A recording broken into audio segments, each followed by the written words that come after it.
We are live. Are we hot? Because I got a lag. What's going on, YouTube? I got my good friend Nickel Stacking here, aka Nickel Stacker. 2 channels. So if you would be so kind as to subscribe to my man, he's a smart guy. He will give you perspective. He gives me a lot of perspective, things that I never thought of, ways to stack cheaper. There's a lot of stuff I want to unpack with him tonight. He's a smart guy. Please go subscribe to his channels. He got in a little bit of trouble recently on his main channel because he told too much truth. YouTube don't like that. We all know that. Hello to everybody in the chat. Albie, SF Stacker, what up? MSJ, my great treasures. Nickel Stack is in here. Hey, imagine that. That's crazy. Yo Mayo, what's up, buddy? Who else do we got? Cyclops, what's up, brother? Just stacking. Hello. Snakebite. We got Snakebite. Yeah, we got some good people in here. Thule, hello, welcome in. Let's see here. Crazy Legs, what's up, dude? Albie, I think I mentioned you. JK, you are not first, but welcome. Sorry about yesterday, guys.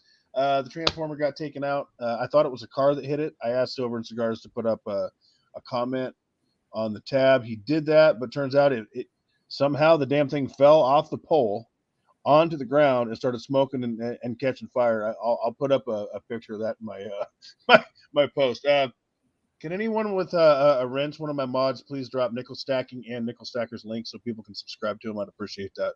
What's up, AKA? Nickel Stacking, how you doing, buddy? Doing okay. Thanks for being a good sport. Yesterday, I dropped the ball. I couldn't help it, but I apologize, man. It happens. Unfortunately. What do you want to talk about today? I got some ideas. Well, I'll start off with the Michael Savage war we got on Twitter. And so Michael Savage, everybody know who he is? Let me see if everybody in the chat knows. You know who Michael Savage is? You know, Rush Limbaugh, Michael Savage. Yeah, okay. And so anyway, he's up. I'm on Twitter. Are you on Twitter, by the way, Constitutional Stacker? I am. I don't post much there, but yeah, I am. I'm on Twitter, Facebook, and Instagram. Constitutional Stacker. So I even have a TikTok which didn't do nothing, so I don't post on there anymore. So anyway, Savage, Don Jr., he posts and he puts a meme. Now a meme is not a cartoon. Okay, that's going to be important later. So he posts this, and so Savage goes off on him and says, and tries to take a shot at Don Jr. So I come in like I got to, and because everybody knows I'm for Trump. I am. I can't deny it. Trump known in 24. Right. Anyway, so I go in there, and so I sent him a picture of DeSantis on a rhino. And I said, if you don't like that one, you're going to love this one. Well, that ticked Savage off. So then Savage comes back at me and says, cartoons, and I quote, cartoons are for kids and pot smokers. So I go, okay. So then I sent another picture back, and it was him like a cartoon. I said that wasn't a cartoon, but I said this one is. And of course, he will take it as he's a cartoon. So I haven't heard back from him since then. But that's what he does. I mean, and he talks about Don Jr. being a bully on. It was a meme of The Office. You know, the guy that ran The Office, the TV show. Oh, okay. And he made it look like DeSantis. You know, I love memes. Memes are great. But it wasn't a cartoon. Funny. It was a meme. He didn't know. You know, he didn't know that. So, but that's what he does. Like I say, you know, he's a dwarf, and he's past tense. He's pretty much out of the spectrum now. And if he bugs me again, I'll just tell him I loved him in The Wizard of Oz. So that's funny, man. You're ruffling some feathers. I like that. By the way, I got to tell y'all. Because we couldn't do this yesterday, I hope everyone hugged a veteran yesterday and thanked him for their service to this country. You can't get people better than that. So happy belated Memorial Day. Now that I have power and internet back, I hope everyone had a great one, and I hope we all remember what it's about. And Nickel, actually, I don't think I've ever told you this. You're my guilty pleasure. So what you tend to do, and you live stream by yourself all the time, and you're very good at it.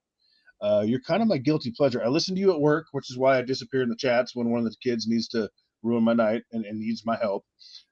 That's why I just disappear.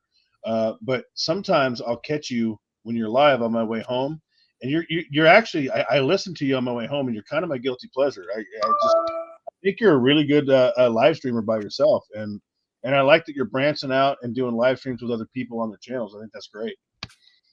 Well, yeah, I'm on Mr. Popzilla a lot. That's music. Old And Pops. yeah, Pops. And then I'm on Rocky. He usually says, "Come on up," because I'm usually the first one of the first ones in, and I go ahead and I'm up with him and JM and Stefan. So I never see JM Unleashed or Rocky Superstar doing lives. I mean, I'm sub doing both, but Rocky got in trouble recently, right? No, they just took down. There was a show we was talking about. We got, I guess, too close to the medical situation. And, okay, right. Yeah, I follow. But I didn't see where he didn't specifically say the magic words, but they nailed him and took that show down. And Sal was on there too. I was on there on the table, and Sal and I think JM and Stefan. And Stefan. Well, he's not Stefan anymore. Now he's the farm. I forget what it is now. Uncle I think his dog's name, the farm. And so it took me a while to figure that out. I said, "Who is this?"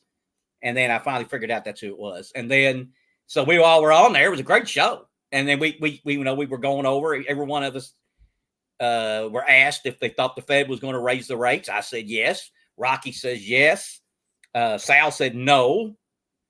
I tell you what we had. We had Wolverine. He was in on it. And he said he would because he gave a reason. And I agreed with him. I think, yeah, they got to raise the rate because they're spending again. They're printing money again. I mean, with these bank problems. So they're going to have to do it. Oh, yeah. Absolutely. They're going to have to raise the rate because inflation's out of control. Patriotic Emerald, what's up? Patriotic, I'm glad you're here. I thought you were pissed at me, bro, because I've hit up some of your lives lately and like I didn't get no love back. I'm like, oh, maybe I pissed Patriotic off. I don't know. Vendetta Prospecting in the house. We got all the heavy hitters here tonight. They have to raise for a while. I agree. And eventually, though, we're going to go back to the easy money, and we're going to, pump the markets full of steroids, which is easy money, money on steroids. And that's, I'm going to be honest with you guys right now. I'm saving up a little dry powder.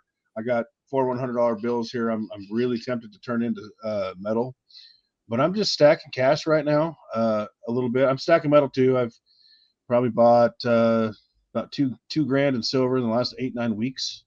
But I'm stacking cash because once the QE starts again, and it will, I want to have myself positioned where I can pump a bunch of cash into those markets, make some profits, and turn it into metal. That's what I'm doing.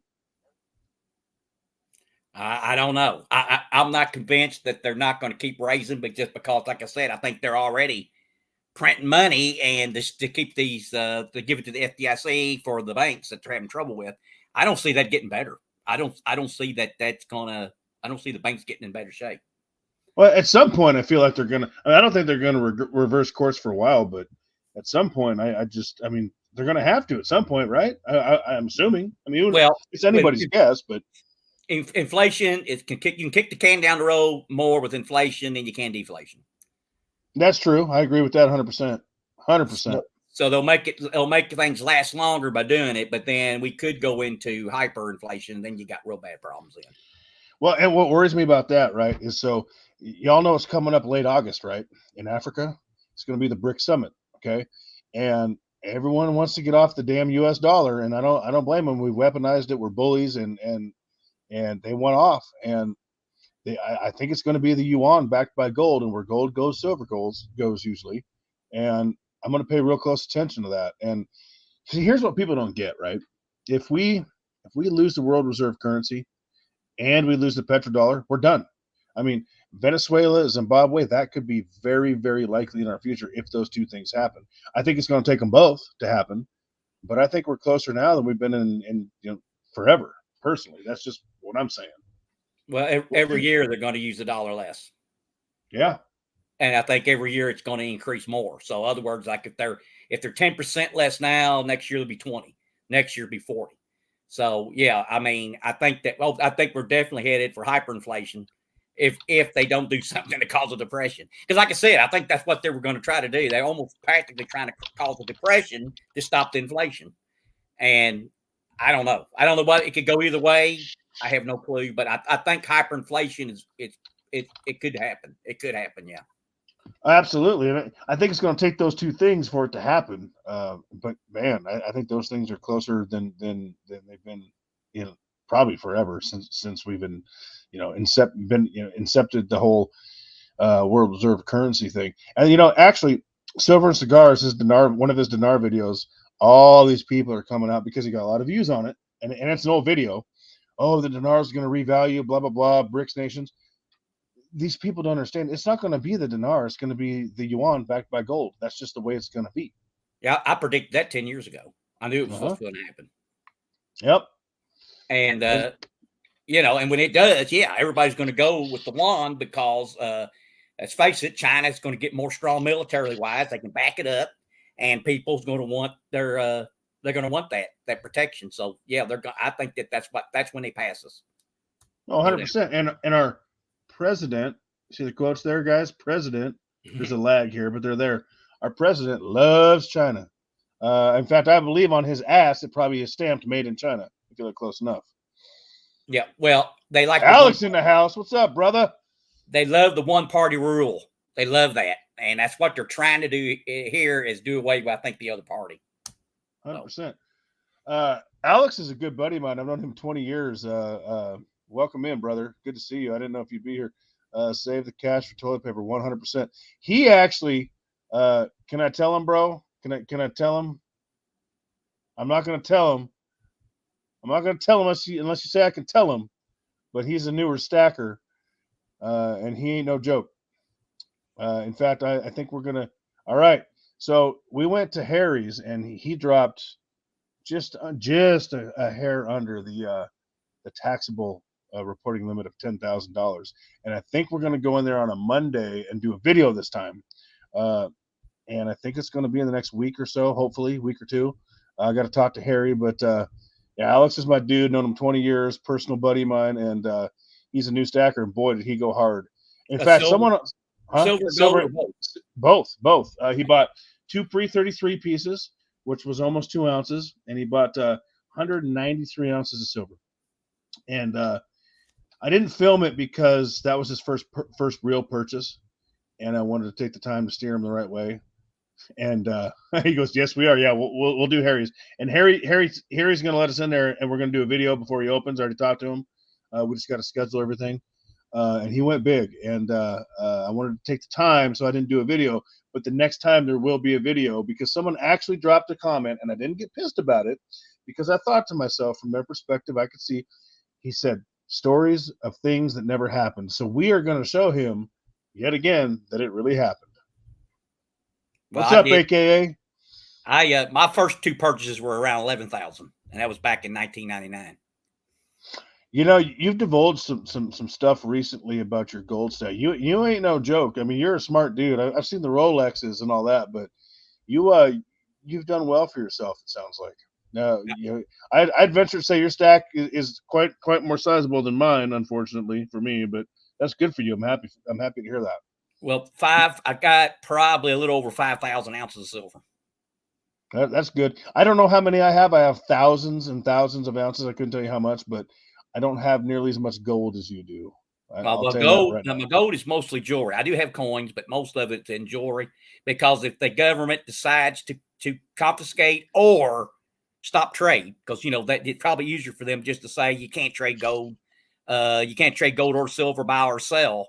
I do have it in jewelry because I don't see how they can confiscate that. So I just protect myself through jewelry. Yeah, well, because back in the day, that's what they did. I mean, they ain't confiscating my gold or silver. I promise you that right now. Not while I'm alive and breathing.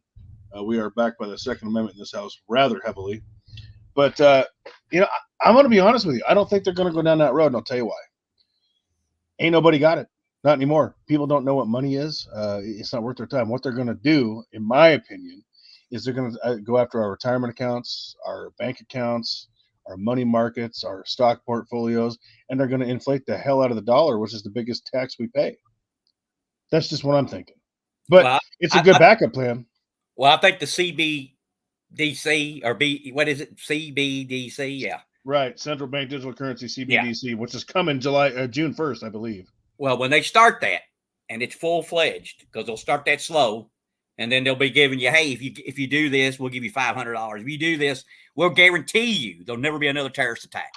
They're going to make it where well, because they're going to be able to trace everything. So they're going to say, but you want to fill your taxes out no more. Then I say, well, then you're going to do away with the Department of Revenue. I mean, IRS.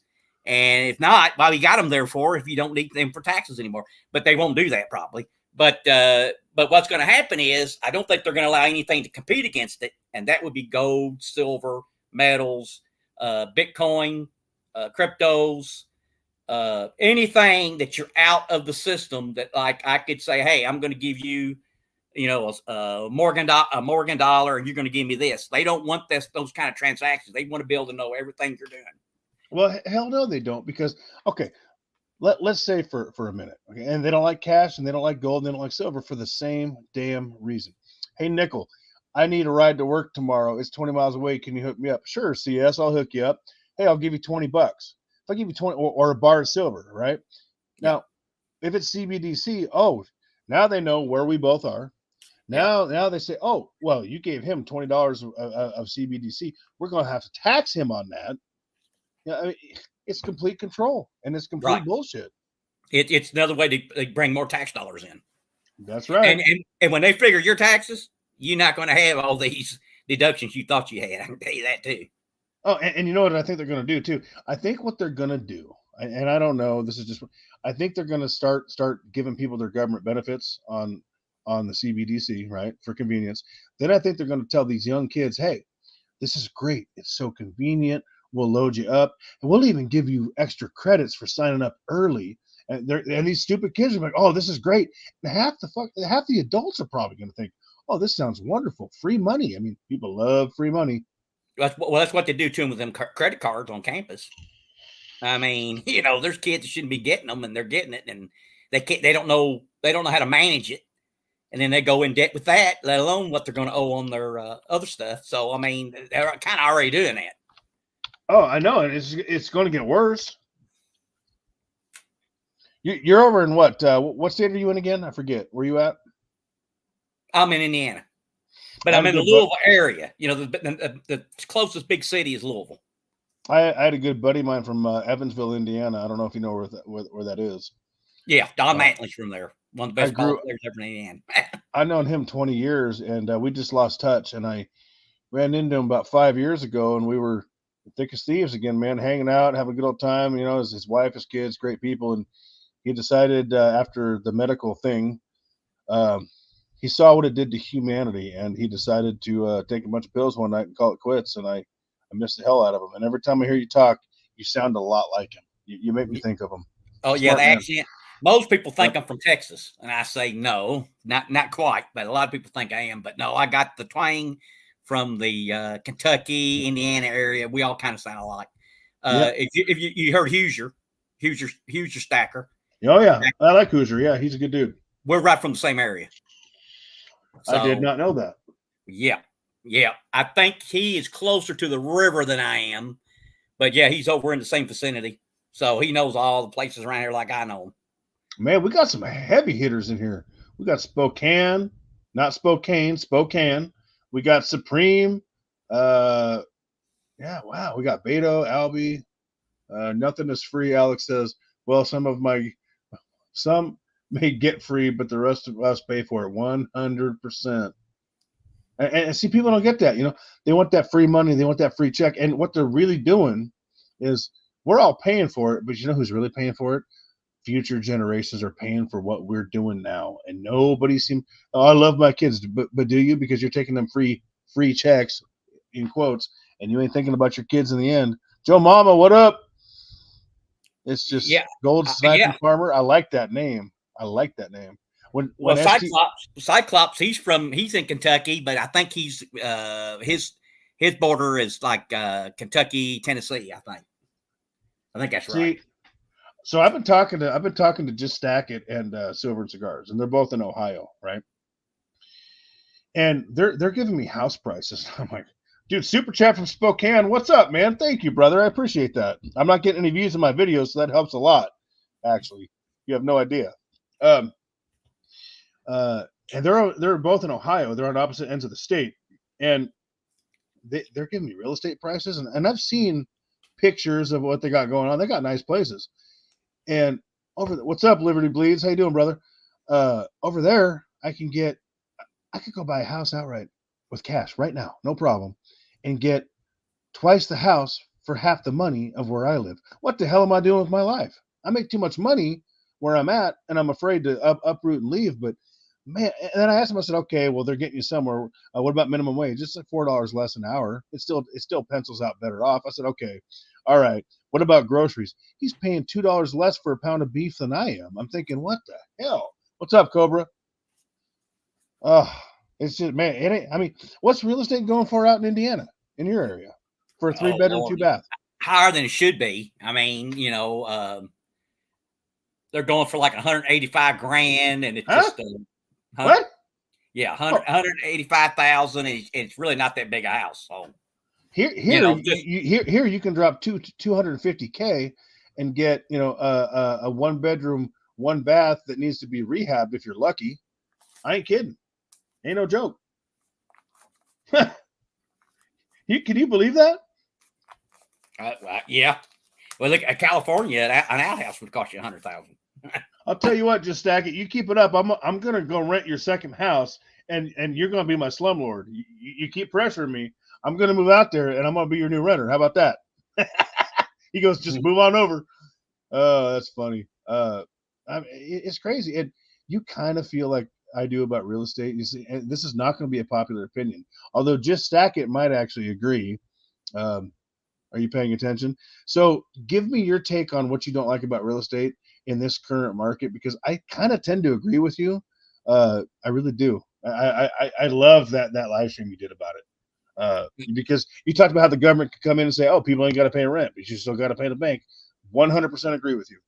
Yeah, well, most people that invest in real estate, they're investing it and they're going to rent it out. And yeah, we've already seen what they've done. So that would automatically stop me right there. If I had them and I was doing it, I would sell them, because it's just, you don't know when they're going to do that again. And we're probably going to have another crisis. We're probably going to have another something or the other that they'll make you wear masks for. So, I just, no, it's not for me. And I've seen people here that had they rented it out and the people completely destroyed it inside of it. They don't get in trouble for it, and then they have to put all that money back into it. Of course, most people do it. They can do the work themselves. That's why, that's why they're doing it. So that saves them money, but just still to redo the insides of it, I'm going, they're about all your money, that you were getting for rent. You putting it right back. And your time. And the scam of it going up in value, because you know why? Because then they can get more taxes out of you, property taxes. Well, and that's the thing, everyone, so I know a guy, and nobody likes him except for the guy I work out with. He likes him because he's just a nice guy, but nobody likes this kid. He supposedly bought a house. He bought it at the top of the market about a year ago. He now has zero equity in it, really, for what it's worth. And he swears up and down, and he has no money, zero money. I'm telling you, he just financed a new 4Runner. His old lady drives that. He drives her beater. He's a complete simp, total beta male. And he's like, oh, I got the best investment known to man, which is real estate. It always goes up in value. Oh, but does it? Because now the house you bought a year ago, that, by the way, your old lady's dogs have destroyed your kitchen, is worth less than you paid for it. So what have you done? So what I like about metal is, number one, it's an allodial title.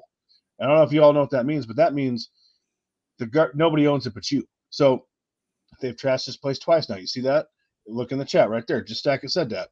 And an allodial title means nobody owns it but you. Not only does it mean there's no third-party risk, it means you own it.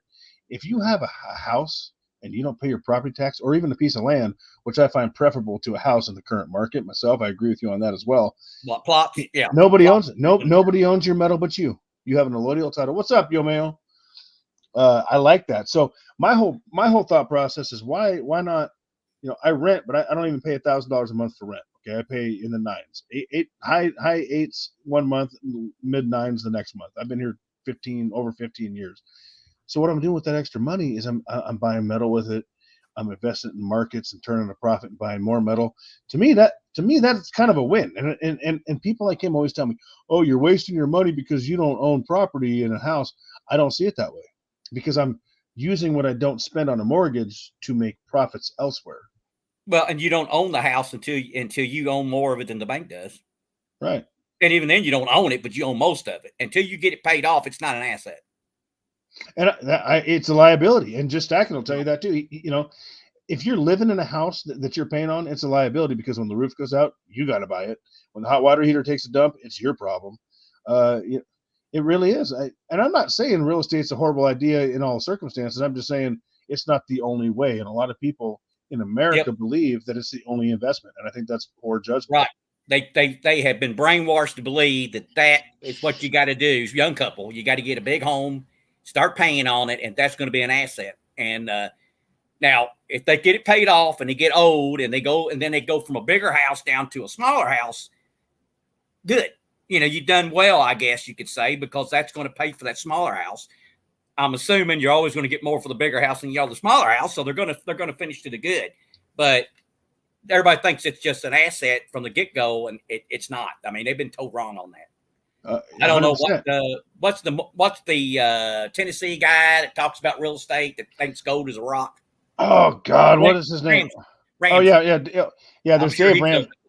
But rock. Metal is a rock. I'm going to have to take him back to school and explain to him, this is a rock, this is metal.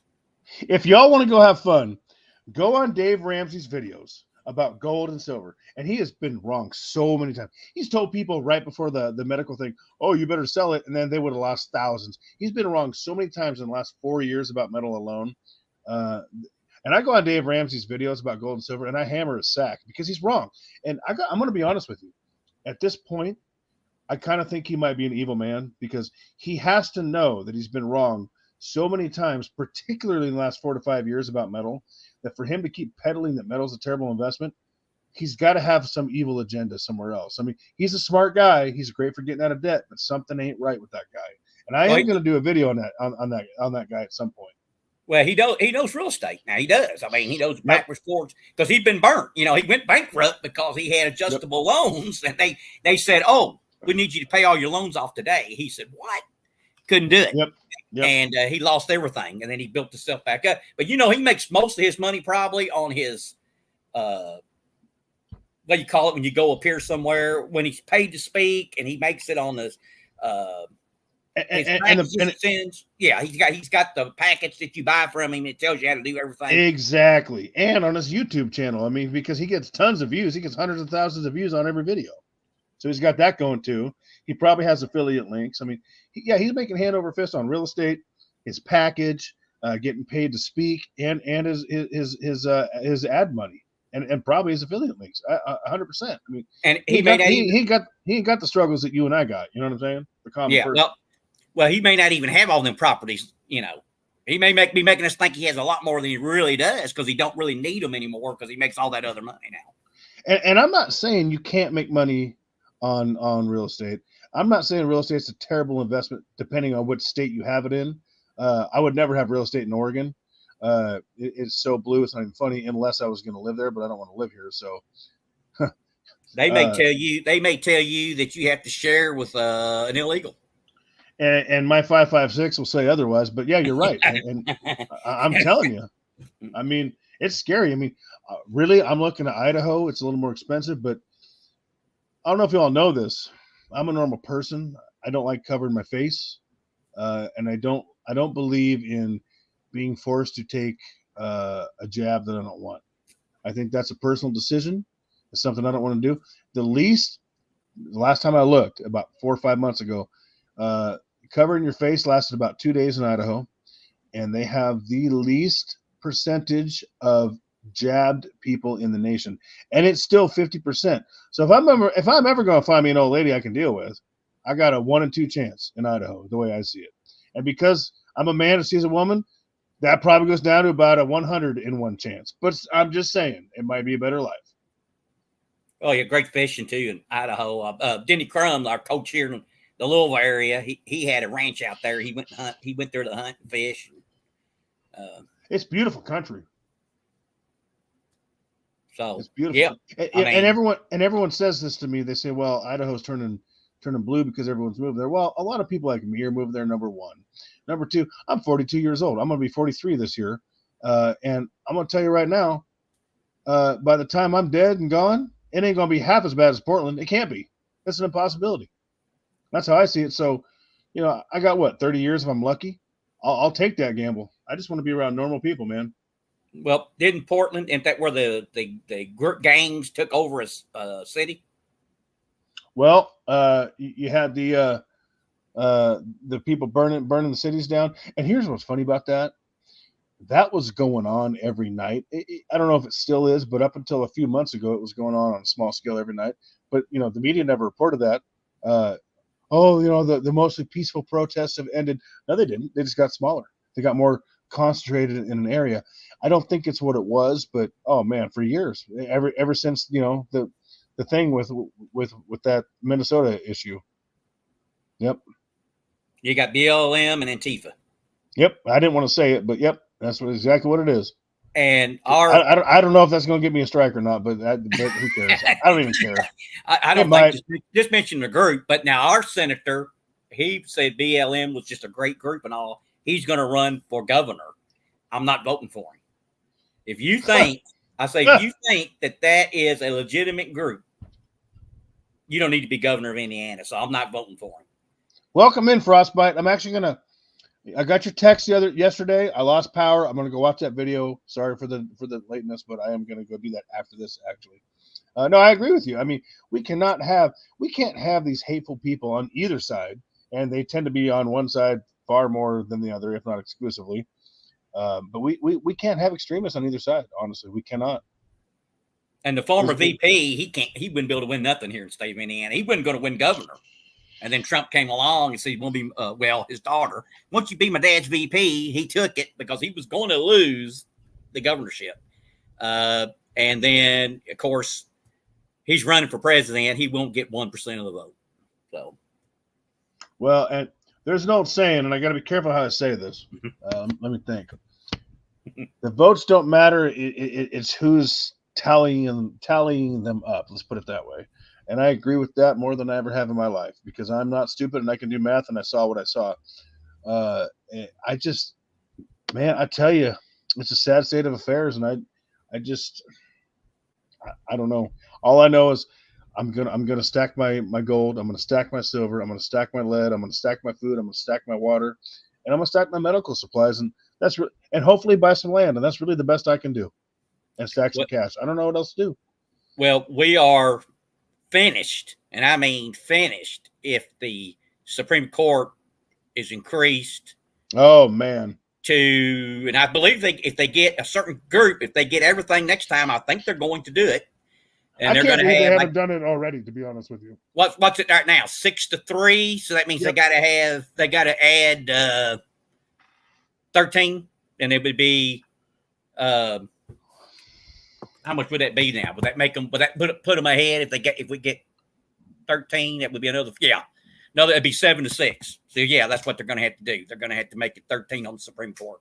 I'm actually surprised that they haven't done it yet. I'm beyond surprised, and that's kind of been our last line of defense. But here's what's funny about that too, is they rule how they rule, and so many states are going against their rulings. I mean, and nothing's being done about it. So we now live in a lawless society where government says one thing and government says another thing, and they clash, and they get to do whatever they want to do. I mean, things aren't right. There's no accountability anymore, and that's very concerning to me. I mean, the Supreme Court says no, you can't do this on certain cases that are brought before them, and I think it sucks that things have to be brought before them for them to rule on it. Sometimes I think they just need to rule. Say, no, you ain't doing that. But they're saying to certain states, you can't do X, Y, and Z, and they're doing X, Y, and Z just in a different roundabout way, and they're getting away with it. It's terrible. Yeah, I don't know. They don't have anybody that can send out and enforce. So it would have to be, I guess, the DOJ that helped them, and they're not going to. Well, no, because you got BATFE, which is Bureau of Alcohol, Tobacco, Firearms, and Explosives. Everyone calls it the ATF, but it's actually BATFE. You got the ATF. Uh, now they're writing laws, not just enforcing them. When did that become a thing? I mean, part of that was during 45's presidency. Let's be honest, with the slide fires. But yeah, I mean, when did you don't write the laws? You're supposed to enforce them. But Bureau of Alcohol, Tobacco, and Firearms thinks that they create laws now, and they're getting away with it. It's Yeah, they're not. disgusting. They think they're elected, and they're not. They're appointed. Yeah, it's disgusting. And I'll tell you another thing that should go before the Supreme Court, and that is when you confiscate someone's property for the good of the many. And I don't believe this court would agree with that. I think that people would have to have a right to private property. And I don't Absolutely. think I don't think that you could. You know what they do if they want your property, they come in, they make you an offer. If you don't take it, they condemn it. Yep. And just take it. Well, you know what they did in my county? We got one of them. It's called Max out here. It's one of them light rail lines, to take all the transients from one city to the other. I mean, the working folks use it too, but a lot of the criminal elements use it. And we voted it down about, oh God, this is 2015. My ex-old lady was living here. I remember. I got rats that came from the field and they dug it up in my house. It was disgusting. But we voted it down. They said, "No, we're going to do it anyway." Do you know what happened to them? You know what their punishment was? What? About 2 years later, they stopped the project, and it only went so far. It wasn't allowed to be completed, and they just didn't get elected the next time. They didn't get fined. They didn't get imprisoned. We voted it down, and they did it anyway. It's scary, man. They do that with stadiums. Houston voted down. The people voted against one of the new stadiums they wanted to build, and they did it anyway. Yep. And then they took out, and I'm sure Houston did the same thing. I mean, I don't know this for a fact, but I'm betting I'm right. What they did here, they made all this. They made the surrounding cities and the county take out loans to pay for this project that we voted against. And guess who gets stuck with the bill? The taxpayer. And I bet you it's no different than that Houston situation. That's right. Taxpayers had to pay for the stadium. Funny how that works.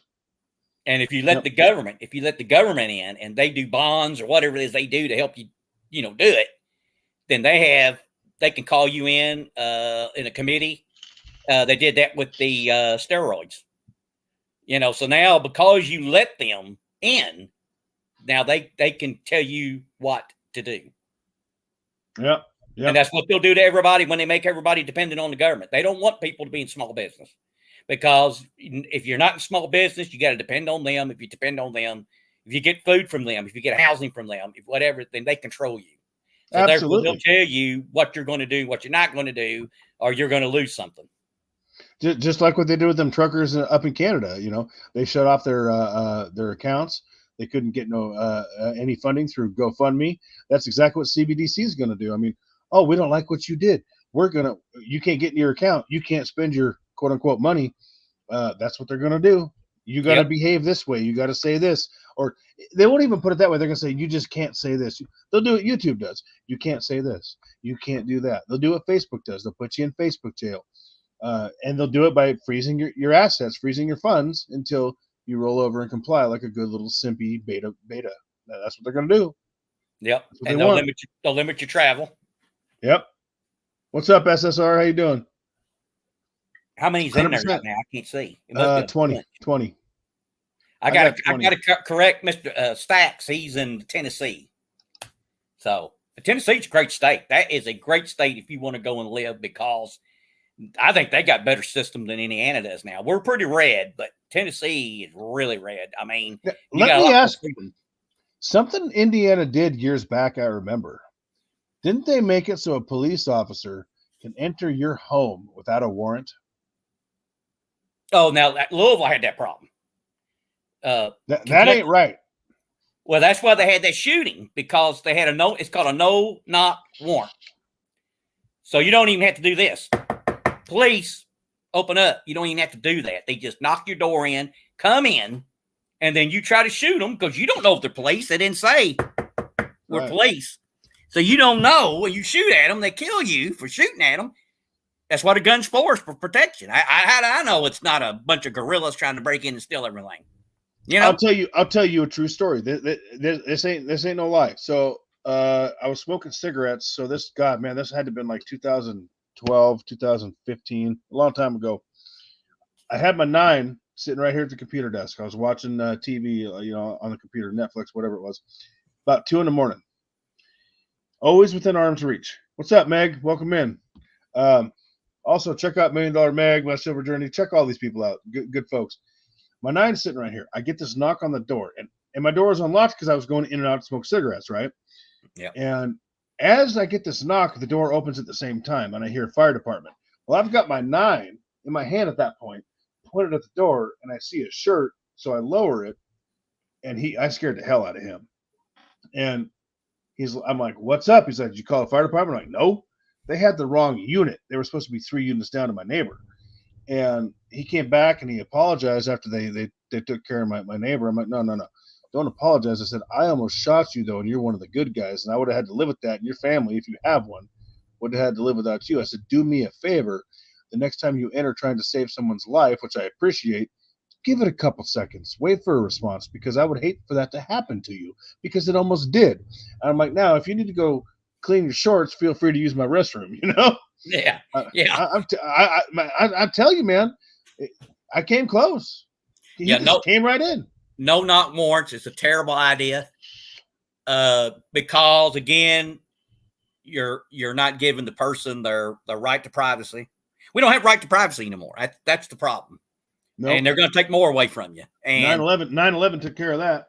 Yeah, I did not agree with Bush on the looking at the computer and all that other stuff. And I mean, Rand Paul's pretty good on that. That's one thing I like about him. I love Rand and I love Ron. I love them both because Ron. I voted for Ron.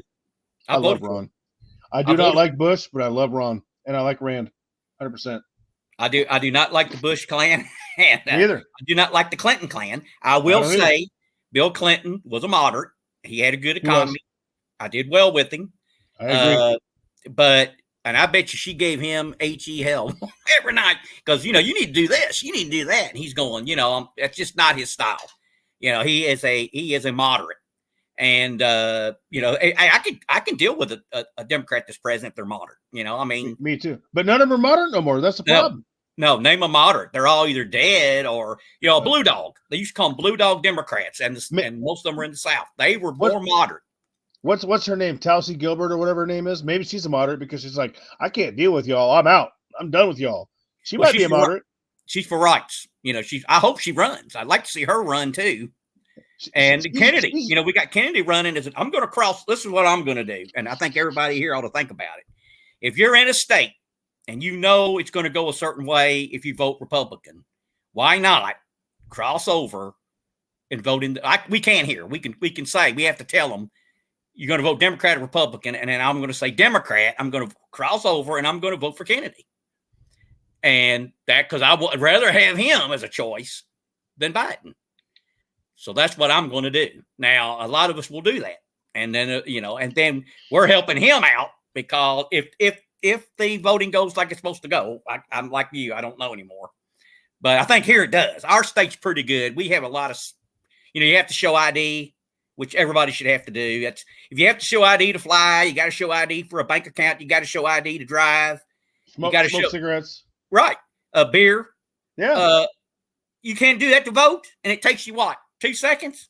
Yeah. And voting affects others where, if you're smoking or drinking, that affects you and your family. But I mean, voting's a way bigger deal. You shouldn't have to prove that you're a legitimate voter. But what I want to see, will they let Kennedy in the debates amongst all the Democrats that's running? Because what he's going to talk about, something we can't talk about. Right. And closing bases, which I don't think you should close all the bases. I think, we do need some. We could have used that one in Afghanistan that we gave up.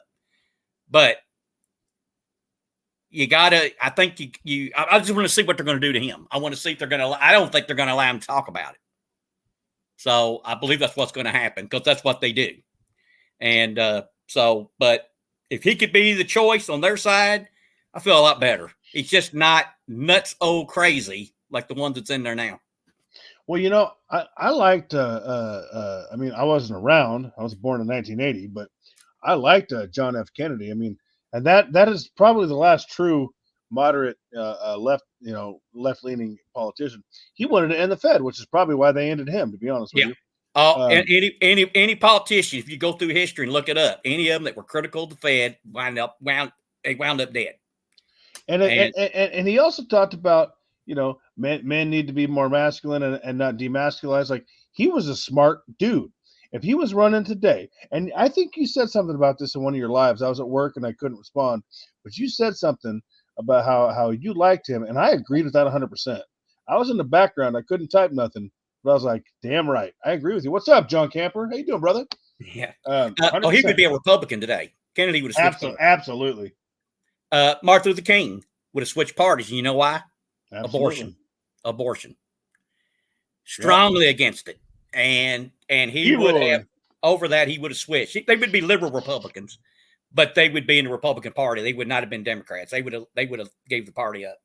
And honestly, I can deal with liberal Republicans. I mean, I don't care what you do in your personal life. I really don't care. I don't care who's in your bedroom. What I care about is you don't want to take my money. You don't want to take my Second Amendment tools, and that you don't want to make me pay for your choices. That's all I care about. The rest of it, I'm good with. That's wasteful spending. I mean, spending on stuff we don't need. It's spending on stuff for certain groups. That's what we got. That's the problem. That's what we got now. And the Republicans gave up. They gave in. And they're spineless. They are. I mean, come on. I mean, the American people was for them. They polled, and they were like 60% behind them to hold out. And even if we would have had a default, you got 60 days to pay most bills and stuff. It wouldn't have been it's not going to be the world's going to end 1 or 2 days after. Yep. And we've shut the government down before, and the world didn't end. No, it's probably a good thing, to be honest with you. Oh, I love it. When they're out of session, I know they can't screw things up. Because that's what I'm saying. Here's what people don't realize. A government shutdown. Things like the military don't shut down. Nothing essential shuts down. It's these non-essential bureaucrat sons of bitches that shut down. That's what we want. That's what we want. We want a government shutdown. Let's be honest. And then there's going to be some people that work for the government. They're going to be offended by this. But let's face it, you probably got 3 people doing one job. But come on, I mean, let's be honest. They don't modernize. They don't get the new computers. They don't do anything. And it's the biggest damn union there ever was, my friend. 3 guys doing one person's job. They can get artificial intelligence. You hear that all the time. A1. If they did that in government, think the money you could save. Do you think they'll ever do that with government? They're not going to do it with government. They're going to keep those people on the payroll. Yep. If they do this because they ain't paying for it, we're paying for it, so they don't got to go out and earn the money. So what do they care? It's easy to spend other people's money. It's very easy. When you were a kid, I was a kid, man, it was easy to spend mom and dad's money. We were all socialists as kids because we didn't know no better. Right. So, people's got to grow up and be responsible and work. We don't have a work ethic anymore. We really don't. I mean, and the worst thing they could have done is pay people to stay home like they did. That's why we got a big problem with nobody wanting to work now. You're damn right. They took people that were already lazy and they created them to be completely entitled. Someone asked me this today. They said, why in the hell do you work 6-7 days a week? And you know what I told them? I was poor once. In 2008, I was dead broke. I didn't have $5 in my name. I was 28 years old. I had nothing. I didn't know where my next meal was coming from, how I was going to pay rent. This is a true story. And I woke up one day and I said, something ain't working. Something ain't working. I need to work harder. I need to work better. I need to work smarter. And I started working 7 days a week. And I started making some money. And I started buying. First piece of silver I bought was in 2008. First piece of gold I bought was probably 2012, 2013, because I accrued enough to where I could start buying gold. And I realized that it was my own choices that were standing I had to get out of my own way, so to speak. And people ask me today, they say, well, you're not poor anymore. You're not broke anymore. Why do you still work 6-7 days a week? Why are you always on the grind? Why are you doing this YouTube thing, which don't pay much? And that's not my point. I do it because I like it. And my answer is simply this, because I know what it is to be poor and make bad decisions. And I don't ever want to go back there. And it is one of my greatest fears. Now, I ain't going to do nothing, immoral for money. But I'll tell you what, if you want me to go mop a floor for $10 an hour, cash money under the table, I'm going to do that because I can turn that into an asset. That's the way I think about it. All right. But when you hear these people say, oh, well, we got to have these illegals, I guess I'm allowed to say that, ain't I? You ain't supposed to say illegal anymore. That offends liberals. But the reason they won't do certain jobs. What doesn't offend them though? Yeah. But when you say, they won't do certain jobs, if we don't have them, we won't get done. Well, it's not that. I think it's our system has told our people not to work. Oh, 100%. 100%. And honestly, I know this sounds terrible, but it really doesn't. If we're poor, it's because we choose to be poor 99% of the time. There are circumstances that prevent people from working. And I ain't talking about those people. If you legitimately can't work, I don't mind helping you out. That's different. But 99%, 98%, I'm guessing, of poor people are poor by choice because they spend too much or they don't work hard enough. And I'm going to be honest with you. I'm at the point in my life now where it's like, okay, how can I make money off lazy people who don't want to do better for themselves? And I don't feel bad about doing that. I don't, because it's on them. It's their choice to not go out and produce. Well, and then also drug problem. Yeah, drugs is also a choice. Will bankrupt you. I mean, and y'all don't know this, but I had a drug addiction from the age of 13 years old to about 22. No joke. I went to rehab, and I again realized I was making the wrong decisions, the wrong choices. I changed it. It can be done. Everything in life is a choice. But the people, they can't think of themselves as a victim. Yep. And if you do, if you think yourself as a victim, you'll never change. That's right. And yes, I have all my teeth except for my wisdom teeth, just to clarify. And I am not a felon. I came close once. And if you are, it's only because you got caught, and I didn't. But I've made my choices, and I realized that my choices is what got me where it got me, and I had to make different choices. And I try to empower people. I got a girl at work. She's like, well, I can't do this because I'm ADD. I'm like, no, stop. I'm like, you can do this. You have to work harder at it, but you can focus. You can stay on task. Do not let the government tell you and the medical profession tell you you can't be a productive member of society because you have a condition. You just have to work harder at it and be smarter about how you do it. That's the truth. Well, we have them telling people now you'll never make it because of your skin color. Oh, that's such BS. Or you have to vote Democrat because you're a certain color, or you're sexual, you're gay or straight. No, like, oh God, that burns my ass. It really does. And so and then the system, the Social Security disability. I mean, it's not that hard these days to get on that. I mean, no, 90% of them aren't even disabled. Well, they put a bunch on after 2008. Oh, it's terrible.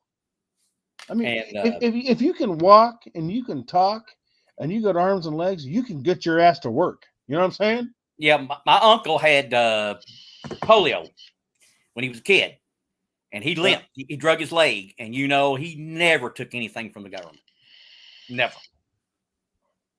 We need more people like my uncle. I've always appreciated that about him, and he could have just been on the system, but he didn't. He was handicapped, but he worked. So when I started working for a company in 2008, I made cash tips, right? And I'm going to be honest with you. Did I report that to the government? Hell no. That's my money. And everyone said to me, well, but on paper, and I don't know if you all have ever watched my older videos, but I talk about POP, P-O-P, pour on paper. That's where I want to be. And at the time, I was not claiming all my income. And again, I don't feel wrong about that because I went out, I sacrificed my time to earn that, and that's my damn money. And people said to me, well, because you're pouring on paper, you qualify for food stamps. And my answer was very simple. I don't need them, so I'm not going to apply for them. And more people need to have that mentality, just like your uncle. I could get on disability, but I don't need to be because I can actually go to work. That's what we need more of. He owned his own craft shop. Yep. He could have sat on his ass eating government top ramen and government cheese, but he chose to eat steak and go work hard for it. And so did I. And that's the way it should be. Why aren't more people like that? Let's solve the world's problems. What do y'all think? Well, I think that's your parents. That's your parents. If you, like my dad, my dad had a great work ethic. So I've been working here since I was 9.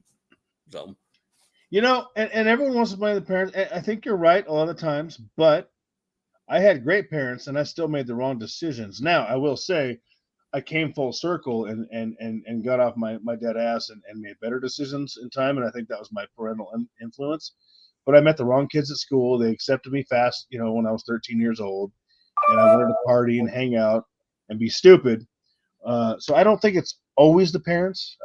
Like for instance, I don't think if a 16-year-old goes out and commits a violent crime, the parents should be held liable. Lock that kid up. You know what I'm saying? So I think that's a fine line, but that's just my opinion. well, a lot of the kids have one parent, so That's true. and if they don't have a male, so a lot of them join gangs because that gang becomes that male figure. Right? They accept them. Yep.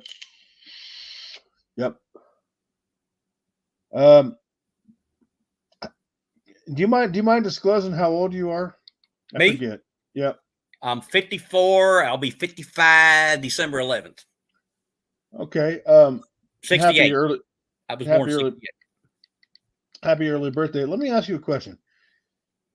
What prompted you to get smart enough to start collecting assets and just doing something to if not get ahead, not fall behind? I mean, what was that what lit a match under your butt, if you will? I just saw the national debt. I saw where we were heading. I know we were heading for a disaster. I still think we are. I saw silver and I said it was $4.95 an ounce. I said we can't go down. I had some extra money to invest. I said, what am I going to put it in? And I saw silver. I thought it had $4.95 an ounce in 1999. So I said it can't go down. Well, it did go down. But anyway, I said it can only go up from here. And I remember the 70s that it got near 50. And I said, man, if it got back to 50 and I'm only paying $4.95, of course, at that time, I didn't know that you got the premiums and all the other stuff. I learned that yet later. And then I said, man, I mean, I can only do good with this, Well, I bought it. I got 200 Silver Eagles, 1999, the first purchase. And then I purchased, I think it was 2,300 ounces in 100-ounce bars, the second purchase. Now, I got them for a little bit cheaper. I think silver had gone down a little bit from the $4.95. I think they were $4.50. But with the premiums, people complain about premiums today. This is what I paid. I bought 200 from Blanchard. They're out of Louisiana. I got it from them, and I had to pay $3 a piece in premiums. That almost doubled the price, the $7.95 a piece. And it went down. And I think the silver went down after that. It was 99, 2000, 2001. And I believe 2001, the end, or sometime in 2002, it hit its lowest. And it was, I think it got down to 375 or 350. I can tell you, I can't believe it ever got that low. I said, how did it get this low? But, back then you didn't really have the internet. The internet was just taking off. And you didn't have people that didn't use it much in photography anymore. So the usage for silver was down at that time. And so anyway, I bought in and got that, and I paid the $3 premium on it, which people complain now. And I'm going, hey, it doubled my price back then. I mean, think about doubling your price. It's not doubling it now. So you're really lucky probably to have the premiums you got compared to what I had to deal with. But it was so low. It was so low that they made you buy a certain amount at one point because they couldn't make no money on it. So you had to buy, I believe, 50 ounces. It got to the point where you had to get 50 ounces. They wouldn't sell it to you. Wow. Can you believe that? No, I mean, I'm still stuck on under $5. I'm going to tell you right now, the first time I bought silver, it was over $30 an ounce. And, I might sound like an idiot, but now that it's what I ain't looked today. What is it? $24? No, it's 20, right around 23, a little over, I think. Okay, I'm buying the hell out of it. I mean, I have bought just this week, and I have not received the last 10 ounces I bought. Just in the last week, I bought 39 ounces, I think. So I'm buying. It's worth less now, quote unquote, than it was. and I'm buying the hell out of it. I mean, I put $2,000 in silver in the last 8 weeks. I put $900 in or $800 in private bonds, not corporate. I mean corporate bonds, not U.S. Treasuries. They pay me 5.5% fixed every day. I get paid. I mean, I've been just stacking like a crazy man, and Well, it's quote unquote worth less now than it was when I started. But that's what I'm doing. well, Not a financial advisor, but hell, just saying. well, if it gets to 60, which is I think it's gonna, and when it does, then the new low, high low, won't get as low as it is now. So, it's steadily going up, and it's going to continue steadily going up. You're going to have your down periods, but Sure. but when it drops, it's not going to drop as low as it did the previous time. And So I don't see it getting below 21. It's not going to get below 21 this time, and it's going to go back up again. I think we might see it hit 18 for a minute, but it ain't gonna last more than a couple of days. But it may not even do that. I mean, unless we have a depression. If we have a depression, yeah, it could go probably back down to 10 or so. But it won't stay there for long. No, it will not. I mean, during the thing a couple of years ago, it went down to what 12 for like what a second. It ain't gonna happen. And then we have the gold. I don't think gold will get below 1900. I agree with you. So if it gets to 1900 and you think about buying, my advice, I'm not a financial advisor, but if you're looking to buy, I would buy at 1900 because I think it's not going to go lower than that. I mean, if you're waiting for it to go lower than that, you're not going to buy any for a couple of years. So I got a buddy who his grandfather in Eastern Oregon, and I don't know the location. I wouldn't tell people if I did, but I don't. I haven't been there yet, but I've been welcomed because we grew up together. I've known him 30 years. His grandfather said, "Listen, I'm old. It's an active gold mine. I can't mine it no more. I'd like to mine it while I'm alive, but I can't. So maybe y'all can, and then I'll leave it." And he told my buddy, "I'll leave it to you when I die." And he's like, "Hey, you're going to be my partner." And he told me, he's like, "I'm waiting for gold to go to 1,300 an ounce to buy it." About a year ago, I said, "Ain't never going to happen." I said, "Buy it now, because ain't never hitting 13 again, never." And he's starting to realize that. But now we have an opportunity where we might actually be able to pull gold out of the earth, out of a hard rock mine for ourselves. And I'll tell you what, if I can pull me some gold and blow stuff up and make YouTube videos, that's what I'm gonna do. I'm excited about that. We'll see what happens. Platinum is a great buy. I liked it better when it was under 1,000. I think it will get back to 2,000. Do you remember? You remember, like what, 3, 4, 5 years ago, palladium and platinum have totally switched their prices, but now platinum's kind of closing that gap. Isn't that strange? I remember that. I can remember when palladium never got above 600. Yeah, when I got in, that's why I didn't buy it. I said, "Well, it's at its high." I was now look at it. But that was because I understood it, and people said, and I think they're right. They started using it more than platinum in the Cadillac converters, and when they switched away from mostly platinum, then you had an inversion where it went up and platinum went down. And so if they switch back again, then platinum's going to go right back up to 2,100. I agree. Well, and they've already started using more platinum again in the Cadillac converters, which is why it's going back up, I think. And plus, you get, I think most of the platinum comes from Russia, and we know what's going on with Russia. Right. And the people were buying it like going out of style just prior to the invasion. So they knew. There's people that know what was going to happen. They already knew. Nickel, I'm getting old. I got to go. I got to hit the head real quick. Is there a chance you can carry on? Yeah, I've been taking diuretics, man, lately. So I got to go get rid of a little liquid real quick. Can you keep them going? Yeah. Yeah, I'll talk to the people in chat. I got another computer over here. All right, thank you. I'll be right back. Appreciate it. Okay. All right. So anybody in the chat got a question for me that you probably haven't asked me already with one of my videos or lives? Beto, I have a 1.5 ounce Platinum Eagle. Got it 2 years ago. Hang on to it because it's going up.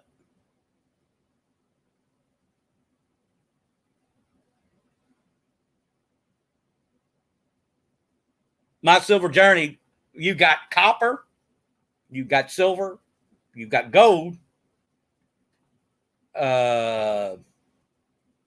You got any nickel? You better be getting some nickels. Keep on to them. When you get your change back from them, if they're the right years, hang on to those too.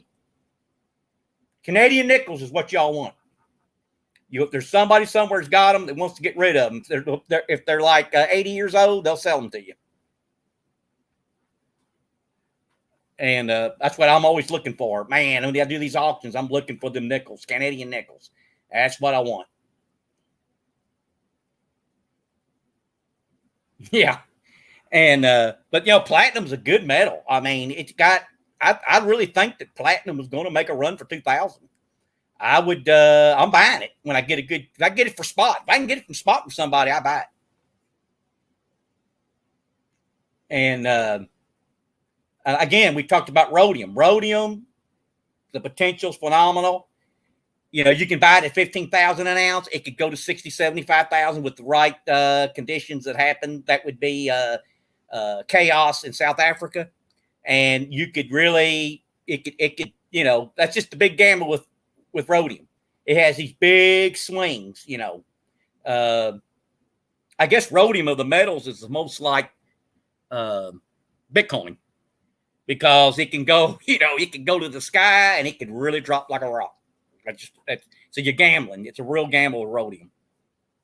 I don't know what I missed, but I seen people talking about copper in here. Now, I'm gonna say this.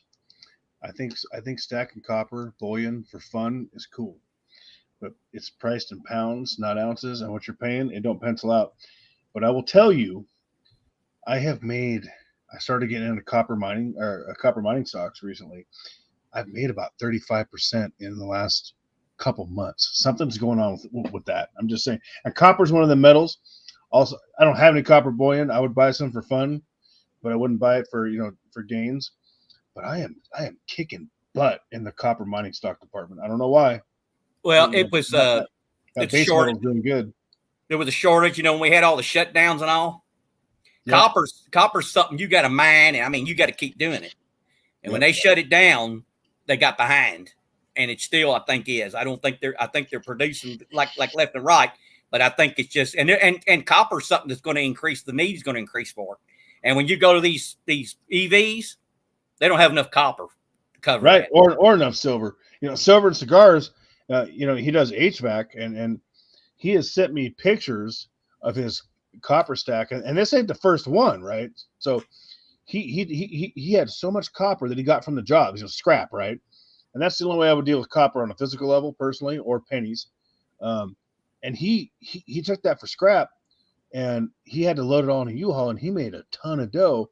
And he's got a huge copper stack of scrap for free that he's waiting to offload when the price does what it's going to do. I think that's smart. But I would never buy it in bullion form. And a lot of guys are buying copper bullion now and putting it on YouTube, and they're buying titanium bullion. And I'm like, am I missing a boat? I don't believe that I am. I'll tell you what, stainless steel. You can get that for near nothing. You can get stainless steel silverware or forks and spoons. You'd be surprised what you can get for just stainless steel.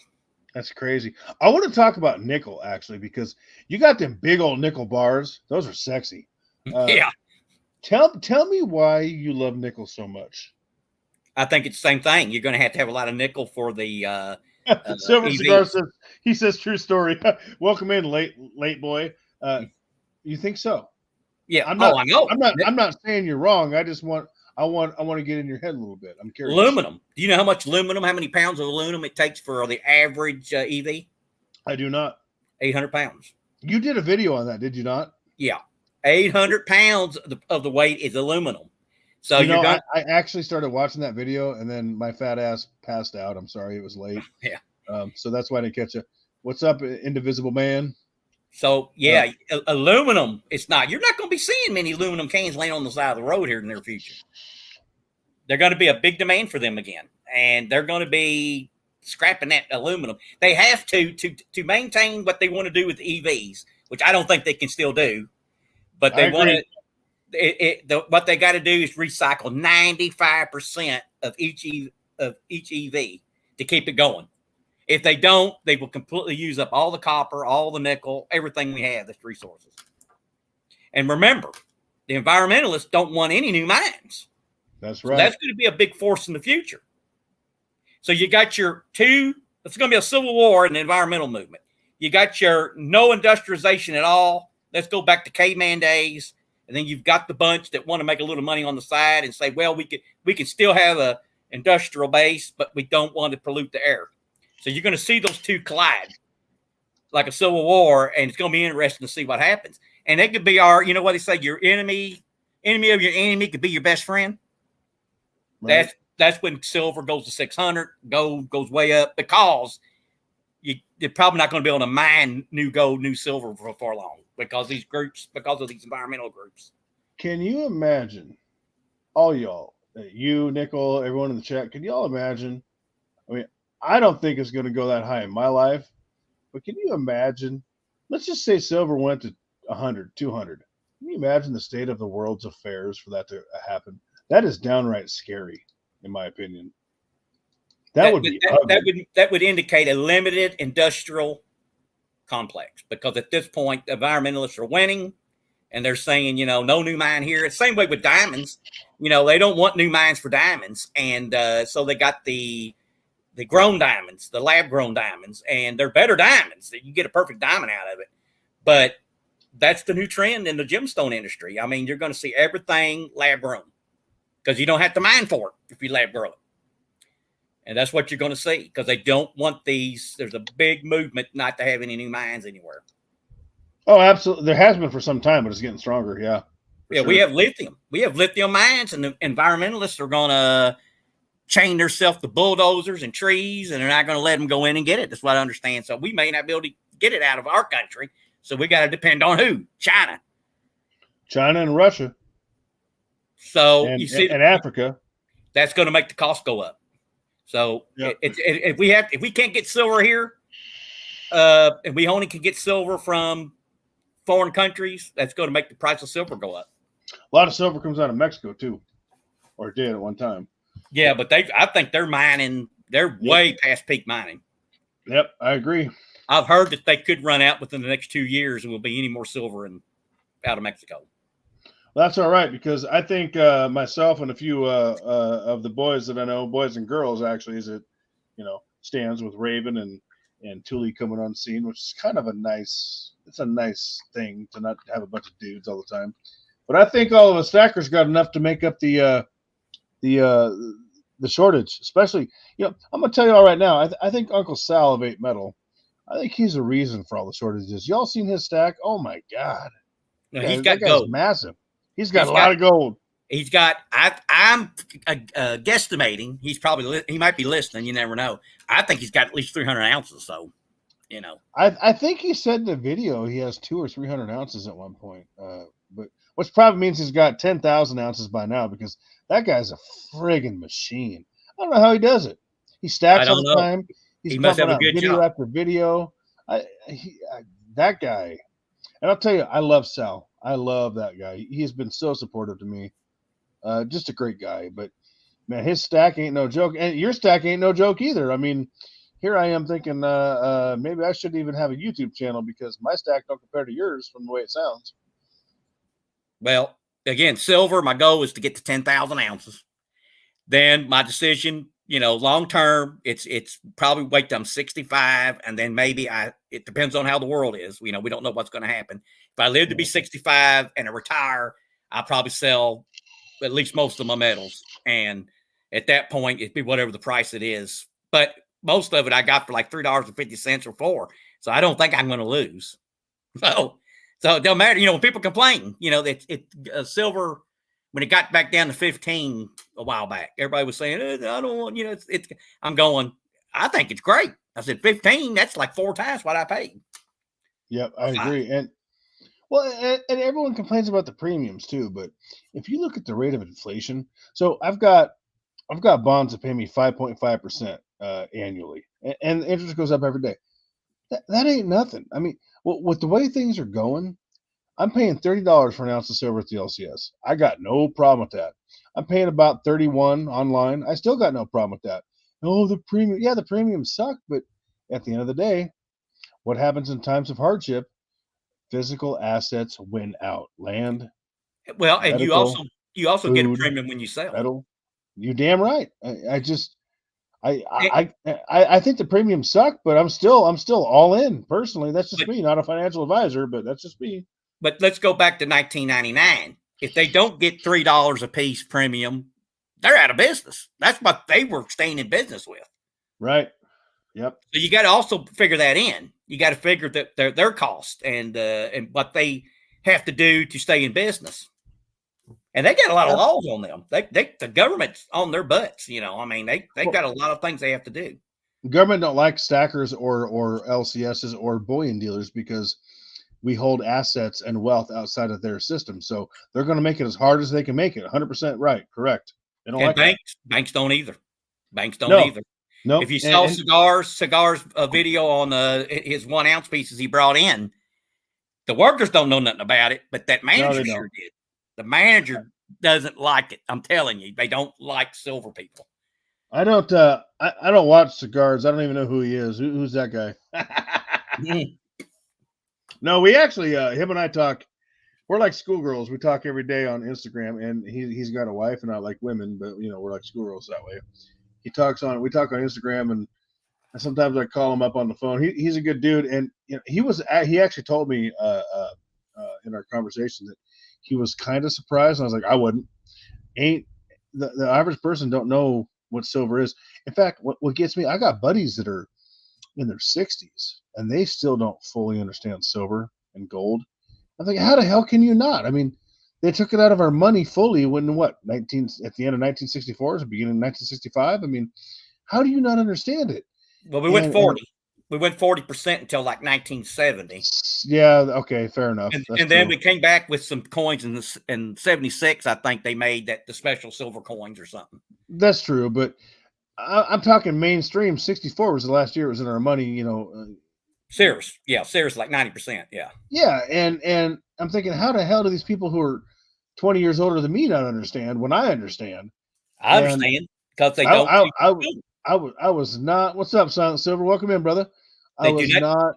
I was not surprised that the bankers had no clue whatsoever. Not at all.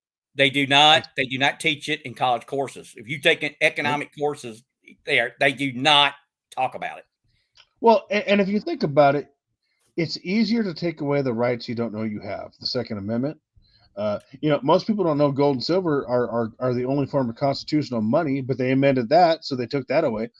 It's pretty easy to take away your wealth, your health, and your ability to defend yourself if you don't know you have that to begin with. You know what I'm saying? And that's what they teach. That's why they don't teach it. Yeah, I mean, they want you in the stock market. Yep. And buying houses. That's what they want. Yep. But and I will say I kind of halfway saw the whole thing coming in 2019, 2020. I did make 4,700% on the jab stock, Novavax and VAX. I bought it at $3.43 a share, sold it at 285, 295 a share, something like that. And I turned it into metal. That's what I did. So it does work if you can play the markets, but that's where they want you to stay. And it's not money. I'm sorry, it's not. It's digits on the screen. It is a digital illusion of wealth. But why don't they teach that in economic classes in college? Because it's been around thousands and thousands of years. It's mentioned in the Bible. Yep. What was how many pieces did Judas get? I don't remember offhand, but I know exactly what you're talking about. I can't either. And let me clarify. I only made about 10 grand on that because I did not understand it was going to be as big as it was, and it blew up overnight. So I am not rich, but I came out okay on that one. I wish I could have come out better. Well, I bought in 2008. I bought into Caterpillar, and it was dirt cheap. I mean, I wanted Fords, and they wouldn't let us. They wouldn't trade it. That's what makes me mad is they control everything, and they say, well, that's too low. You can't buy that. And that made me mad. But anyway, I bought Caterpillar, and I did good on that one. Okay. So you talk about how they control it. Man, I am lit right now. So when First Republic Bank was going under, right? I was waiting to buy shares. It dropped to like $2 something odd cents a share. I was trying to buy shares, but I wanted to wait I wanted to see if they were going to get bought out by another bank, and then I was going to buy, or if they were going to get taken over by the FDIC, then I wasn't going to buy. Once I found out that Chase bought them, I tried to buy like several hundred shares at $2.50 a share. They suspended trades. I couldn't buy a share, and it went up like $1.50 overnight. I was so pissed. I would have made a lot of money on that. I was so pissed. They don't want you to make a lot of money. You're right. They control the whole thing. I was so mad. And then I had other investments, and then they went private. And so they told us this is what we're going to get you. I think that was Hearst, the Hearst Publishing. Because, that's always been a problem, pretty much a winner. And then I didn't get hardly nothing. Then I invested in stem cells stocks because I thought Obama was going to take those over with the government. And I said, I probably will make a bunch of money on that. Well, he never did. And then they triple split negative. So I lost my butt on those. But I didn't have a whole lot of money in it. But right. So you don't know. That's another thing I don't like about stocks is you never know what they're going to do. And these board people that vote, we ain't the same kind of people. They have different reasons they do stuff, and they'll kill you every time. I mean, they will just screw you over. And so I'm not big on stocks. I got a few AT&T shares, which they just want to be in movies now. They're not even serious about the phone business anymore. And you can't get nothing for them. My aunt, I guess I can tell this. She won't be watching. She worked for them, and you never seen so many shares. Well, she had them in a 401k. She retires and doesn't cash them in. Now, who do you know when you retire, don't cash your 401k in? Who? I don't know anybody else. And now they ain't worth squat. She lost. I mean, when she had them, they were $100 or something a share, and she was making great. They were making great dividends and put back into it. And now look at AT&T. So she lost.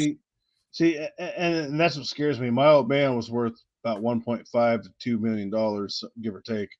But he made stupid choices at the end of the race, and that's the worst time to do it. See, I made my mistakes when I was younger, and I'm happy for that.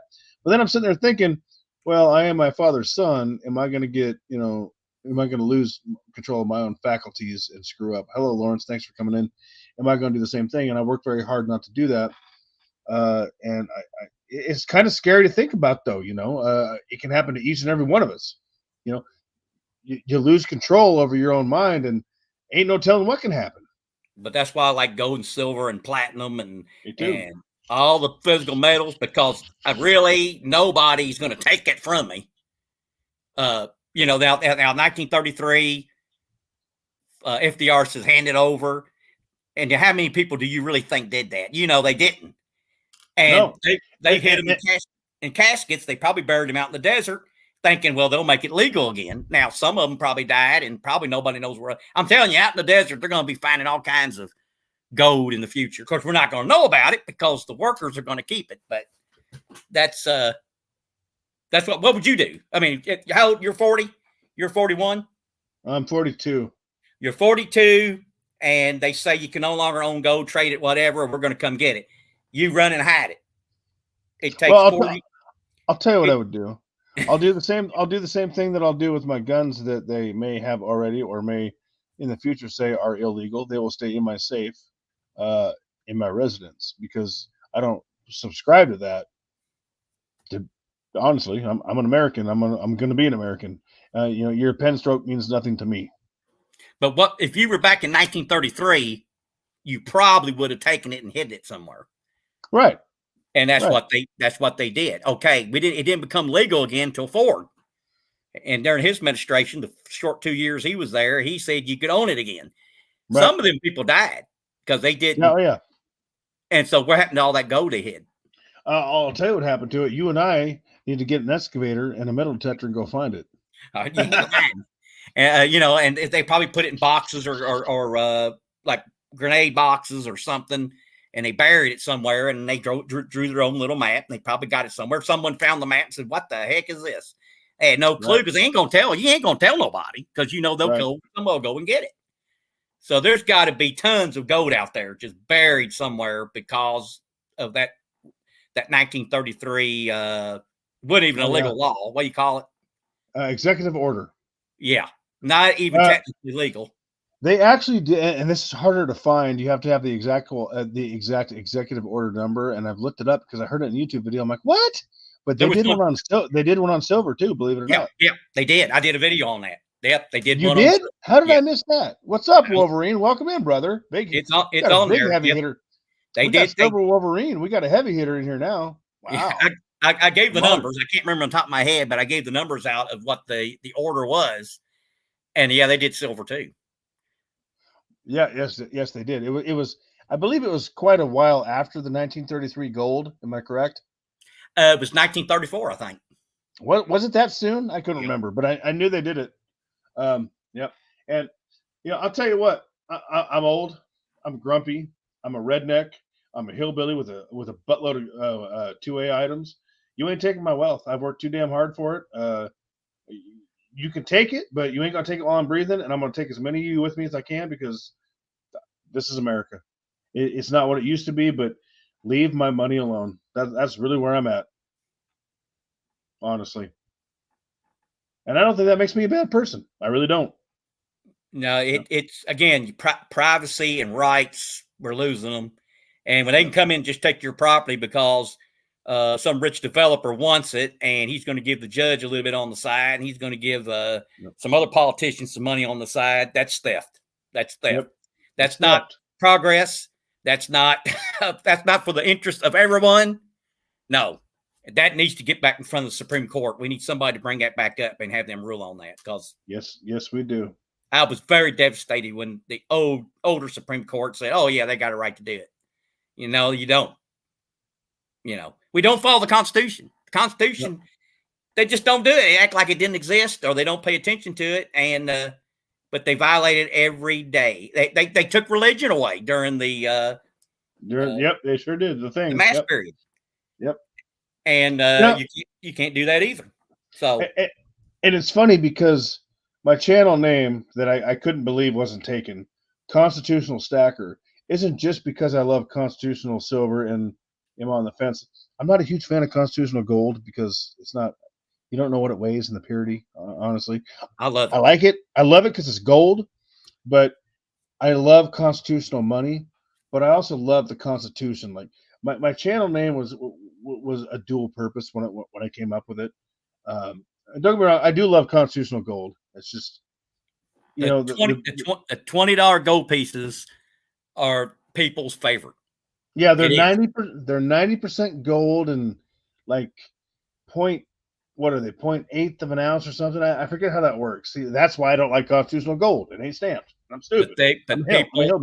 People love it. I mean, I had that, and I traded for silver. I had one, and I traded it for silver. Some guy for a silver maple leaf. Got a great deal on it, and he snapped that right up. I mean, it don't take a day, and someone's wanting it or want to buy it or trade for it. So they're great pieces. They like them better than the Gold Eagles. So I don't like Gold Eagles. Chef Stacker in the house. I like Gold Buffaloes though. See, I'm just a dumb old hillbilly. I wanted to say 9999 X amount of weight. I wanted to say 0.999 X amount of weight, but I'll take it all because it's metal. At the end of the day, it's money. Gold's gold, silver, silver. You're damn right. But I'll tell you something else. Silver. The two top silver pieces is a Morgan or piece dollar or a dime. I think those are the most popular there are. And I think if you're going to barter, first, I've always told people, if you're going to barter, don't let them know you have any gold. That's the first thing. Because people are greedy and they're going to want the gold over the other. But then your secondary, they're going to want the Morgan or the piece or the dimes. Because everybody knows what they are. Just about everybody does.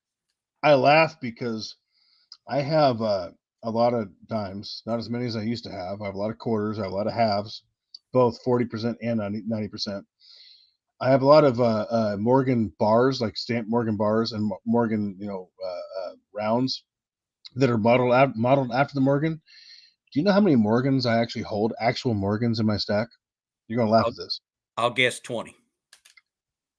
0. Really? I don't have a Morgan.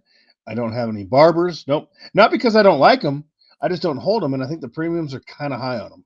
But I like them. I just don't happen to have any. I have replicas, that are actual silver, but I don't actually hold any Morgans. I have none. I got a jar full. You want to do a trade? You want to do a deal? Yeah, no, I love them. I love my Morgan and Peace. I think the Peace is just as good as the Morgan. I You know, agree with you. I just don't have them, and maybe I'll talk to Harry and get some. But I don't have any. I don't not like them. I just don't have them. Honestly, yeah, they're it's hard to true. find. They're really kind of hard to find. I mean, you're not going to get a deal on them. I mean, you probably still going to have to pay between Right. 35 and 40 a piece for them right now. And to tell you the truth, I only hold probably 10 to 20 Silver Eagles because I always said to myself, hey, I'll buy a generic and save on the premium back in the day, which was a great call. But apparently I missed the boat because I would have sold them SOBs and made a ton of dough and bought free metal because people were willing to pay more. So if ASC premiums ever come down, I will back the truck up and buy them for the next time that happens. And when the next time it happens, I'll sell them and get more generics or whatever for free. That's kind of I am the epitome of a bullion stacker. I really am. Well, if you got a business, a service, don't be shy to ask for it. I used to put it on my papers. I will accept silver Morgans or peace dollars. I said silver dollars. Well, they would try to bring me a modern coin. I said there's no silver in that, so I'd have to tell them that because they didn't know. But oh yeah, I would definitely take that as payment. I mean, you know, probably the average pay for one, the mow and trim is probably $30. I will take 2 Morgans or 2 peace dollars, and to them, they either got it for free, the coins, or they got them for $1. The older people, you know, they kept them all these years, so they think they're getting a bargain, and I'm really getting a good deal because I'm really getting more than if I would have been paid cash. So the doc just asked a question I want to touch on. He says, "Do you guys like 40% halves?" My personal opinion, I love them. I'll tell you why. The premium is legit. 7 of them make a 1 fine ounce of Troy. 1 fine. I can't even talk. 1 troy ounce of fine silver. The premiums are better. They sound like silver. They look like silver. I love them. Hell, I even love 35% war nickels, and nobody likes them. I love them too. I got a jar full of those. I can get war nickels. Harry will sell me war nickels. It comes out 18 make an ounce at 35%. I can buy them for. I can get silver at $18 an ounce. Problem is, no one will buy it back for a reasonable price, which I think is stupid. It's silver. 40%, I think, is even stupider not to like because 7 makes an ounce. What the hell's the difference? I mean, I'm not melting them, so I don't care.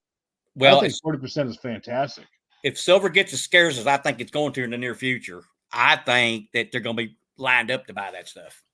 Yeah. I mean, you know, I did in fact, Doc, if you go back and look for the skull piggy banks on my channel, it's probably, God, I don't know, 4 months back, maybe. I did 2 challenges. I did a war nickel challenge and I filled that piggy bank, and I did a 40% challenge. And then I just kept buying both because I filled it up way too quick and decided that I still loved it. So I'm a huge fan. What's up, Jimmy? Lakari's in the house. I'm a huge fan of 40%.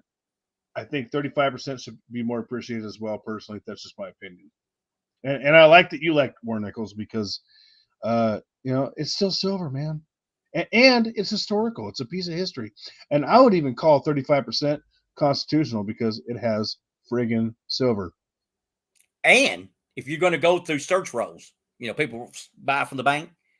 Yep. They are your best shot right now. I bet so. Yeah. Yeah. Oh yeah. I love them. So yeah. Me too. And, Me too. And again, if we get to a barter system, once everybody learns what they're worth and you know how to figure quick, no problem. There's no problem at all. I think that's why Yankee doesn't like them. He doesn't like it because they're like fractional silver. Well, I'll tell you what, the heaviest hitter of all who actually unsubscribed to my channel today, I believe, would be Silver Dragons. We're not friends, but he did a video years ago, and he made some good videos. And one of them was called, it was about war nickels, and he loves them because they make your stack fat, and it's silver. And one thing I agree with Dragons about is silver, gold is gold. So Yankee is way dead wrong on that, in my opinion. But I'm also not friends with Yankee, so there's that. well, at the thing too, and I understand what Yankee's saying. He wants to leave this for his kids. Right. But if you could take a big profit, why not take it when it's not going to stay at that high level price? It's going to go back down. Take your profits, reinvest in it, and you still can get all that silver back later for a fraction of probably what you originally paid for the silver you sold, Right. which you got, you know what I'm saying? And Yankee is super smart too. Do not get me wrong. Smart guy. I don't hate nobody. We're not, we don't talk. We don't, he unsubbed to my channel as well. But yeah, they're both super smart guys, honestly. Hell, Seeker, he's smart too. Oh yeah. I don't watch him. I don't watch him either because he don't interact with anybody in the comments. He don't emoji nothing. He did with me the other day. I was shocked. He must have heard me talking smack then, because I am open about that. I don't like that. If people make time to come by your channel, you need to make an effort to show them some respect. That's my opinion. I try, and I've fallen behind, but that's my only issue with Seeker. Other than that, I love him, but I don't watch him because of that. I'm gonna be honest with you. He does really good shorts, really good, and Spags is good. Yeah. I like Spag. Jesse's okay. I don't have an issue with Spag. I don't really. I don't really watch him, but I will. I have no issue with Spag. He's cool. Except for when I asked him for a sticker, he didn't send me one because he didn't have none. But that's not his fault. Yeah. No, I like his. I try to watch everybody. I really do. I'll make a legitimate effort to try to see everybody. And if they're on live, I generally will go look. I don't like the auction lives. I just don't. And I mean, they're out. You're talking about a high price on something, and so I'm not gonna bid. So I might just go there and see what they're putting up, and I might say yo to everybody, like that, and just see who's in there. But I don't probably stay there very long. So see, you know what the problem with the auctions are? It's a double-edged sword, right? So when you do an auction, if you're a buyer, you're going to get screwed. But if you're a seller, you're also getting screwed because PayPal takes all their fees, and you got to report everything over $600 in a year to the government now. So I get why they're overpriced. I don't do auctions either. I don't do them. I don't buy from them. I'll pop in and do the same thing you do, like, hey, what's up? Support the channel, blah blah blah. But you're going to have to pay more. But the seller's also getting screwed too. So it's just bad all the way around, in my opinion. That's why I have nothing to do with that, other than popping in. Oh yeah, where is Transient Stacker? Like, he's a cool dude. Where's he been? That's a good question, Doc. I like him. Truck driving man. So I'm with you on that. I won't do auctions because A, I don't like to sell my stack, and B, no way. I can't sell something to somebody at a reasonable price because the damn government's all my butt trying to tax me. Yeah, and you can't replace it. I know it. So I'm not getting rid of any of my silver. I'm not getting rid of any of my gold right now because I don't know what's going to happen. Hell no, I'm a buyer, not a seller. I do not sell unless I had to sell an ounce of gold and 600 ounces of silver once, and it killed my soul. I hated it, and I will never be in that position again where I have to sell when I don't want to. That's my goal. I'm a buyer, man, not a seller. You got to be a stacker. You got to be or accumulator. That's what I am, because I'll even get silver, quadruple silver. Even I'll take it because it's about 2 or 3% silver, and the item is usually fairly heavy. So I will even get that. I mean, I'm trying to get every type of silver I can get. Hell yes. Same with gold. I'll tell you something else too. If you want to get gold, it's pretty good. It's at least 50% is or 16 karat is dental gold. I mean, it's kind of gross. Yeah, I understand. Yeah. It's been in someone's mouth, but I get that. I can sometimes get deals on that, and it's gold. Speaking of being in someone's mouth, welcome in, poor man's gold. He's been in someone's mouth. How you doing, brother? I miss you, PMG. I saw you put out a video before we did this live. I'm gonna go check that out. You're on my list. No, but 100%. Like, PMG, you're such a friggin' G, dude. I love that guy. I do. I really do. And that's the bottom line. I miss you, bro. I do. I actually bought a sick piece from PMG. And that's another example of what we were just talking about. It was a specialized piece.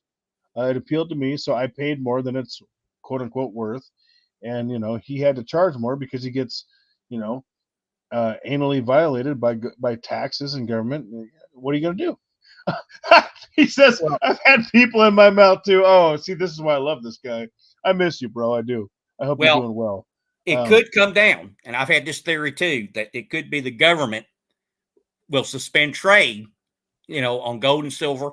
You can't purchase it or buy it unless you're registered, because they're going to get a big chunk of that. Look what people to sell alcohol, what you got to pay, what you got to pay to sell tobacco. And it could do the same thing with gold and silver. So we'd have to become incorporated and do it that way. That's a potential problem too that I can see could happen. And they're going to really restrain these LCSs. I mean, they're going to really tie their hands for it's over, I think. It's funny you bring that up, because I've thought about this for the last couple of years now. The fact that there are so many of us out there now with stacking channels in the community kind of concerns me in a way, and I'll tell you why. Once the government becomes self-aware that they're not, that we're out there and that we're not 1% of the population anymore, they're going to want to get their greedy hands involved. And we're becoming quite a large community now, which is great for us on a personal level, but damn it, I really hope the government does not become aware of us and get involved, because they're gonna want to. It's the same say, thing. Same thing with Bitcoin. I mean, the crypto. Oh yeah, 100%, absolutely. When 10% of the population starts trading that, they're going to regulate the crud out of it. You're right, and Bitcoin is going to be like silver; it's not going to go anywhere. And a lot of the people that bought in too high, they may never even get back to where they bought in at. Right. And it's coming. They're going to do that too. They're going to regulate that. They're going to regulate everything they get their greedy ass hands on. Let me ask you a question, Nickel. Right. Would you be kind enough to feature me on your channel on a Monday coming up?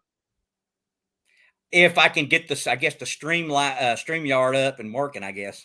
Well, I can help you do that, but I mean, I don't know if I'm a worthy enough guest, because, But no, it's been great. You're a great host. You really do. I was worried coming in here. I said, man, I don't know if it'll work out or not, but I mean, you know what to ask and you know where to take it. You're doing really good. You're a really good interviewer. You're gonna have your own night show. You're gonna be on TV. Call me Conan. I actually did okay. So my very first appearance live was with Sal. Okay, if y'all go to Salivate Metal, you go to his channel. We all know Sal. It was on Christmas evening. I'm gonna tell y'all a story right now. This is totally true. I was up on the panel. He brought me in, and I backed out. I got nervous because Sal's a big channel, okay, and I'd never done a live before, and my palms were sweating. Like I was trembling. Like I'm not even kidding you. So I backed out, and I was like, oh, my connection went bad, and I told myself, don't be a pussy, don't be a beta, get your ass back in there and get on that live stream. So I told him, oh, I had a connection problem, and he brought me back on, and it went really well, but I was nervous. And then the only other live I've done that made me nervous was with Son of a Silver Stacker. I really like that guy. I was on his channel a month ago or so, and he's really, really smart. Sal doesn't hate you, PMG. I'll ask him. I'll email him when we get off here. I'm going to ask him, damn it. Because you did. Greetings, members, one and all. That was a great video. Anyway, yeah. But Son of a Silver Stacker is super smart, and I was nervous, and it went really well. So I know what you're saying. I do. Like I felt that, but we're just dudes chopping it up, and people are hanging out. Like it's fun.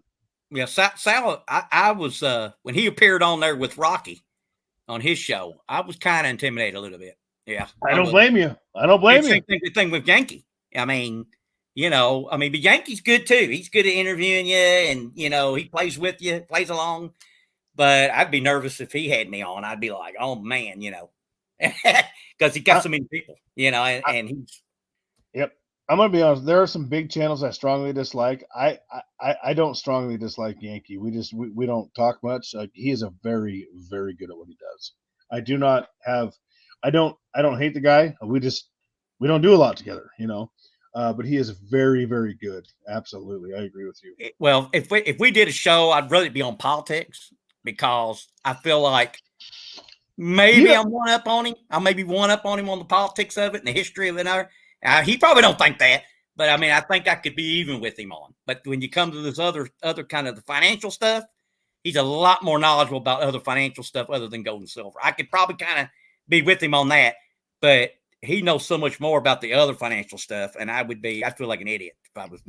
Yeah, I don't know, man. You're really smart with nickel and ivory and collectibles and all kinds of stuff.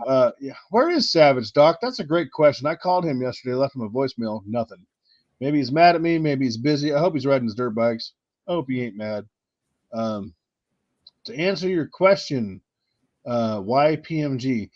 PMG did a video months back about Sal, and he goes, "Greetings, members, one and all of the Salvation Nation." And he starts coughing, and he thinks Sal hates him because of that. I don't think Sal does, because Sal did a live stream with Patriotic and I think Triple P, and they were all mimicking his voice. I mean, we all do that. I don't think Sal's mad. I could be wrong. I'm not Sal. I don't speak for him. Shut up, Silver Scars. Savage is not mad at me. He's my brother. He probably is. I don't know. I'm kind of a butthole. But so I don't know. I don't think Sal's mad. He might be. Who knows? But that's. But go watch the PMG video anyway, because it's funny as hell. But that is the ultimate flattery, is to do that to a person. I think. I agree with you. I imitate people because I like them, not because I hate them. You watch the Dean Martin roast, and no, I didn't, but I will. Oh, they're great, and you got to go back and watch them. That's classic TV there, and they'll come up there and they'll talk like the impersonators, like Rich Little. Oh my Lord! And now Johnny Carson didn't like him doing him. I always heard he act like it in public, like, "Oh, that's funny, that's great." They say he hated him because he did Johnny Carson so well that you couldn't tell it wasn't him. If you don't see him doing it, you swear it's Johnny Carson. And but I heard he hated it. But now he's the only one I know of. Most people, George Burns loved it when he did him. Oh man, he just grinned. He loved it. So I heard that name in years, George Burns. I think some people it makes them feel uncomfortable. It could. It's possible. My thing is, here's the deal. You like me or you don't. I'm okay with who I am when I look in the mirror. I'm ugly, but I'm a decent human being and I'm comfortable. You can think whatever you want. It don't hurt my feelings. If you want to if you want to imitate me and you can sound like me, I'm going to laugh my ass off too. I don't think it's an insult. Other than Arnold, I think he's a joke. Screw your freedoms. Get to the chopper. Like, I don't like that guy. screw your freedom. No, screw you, Arnie. You get to the chopper, fly the hell out of the U.S. But when I imitate somebody, it's out of respect. Honestly, the one that's on. I don't care.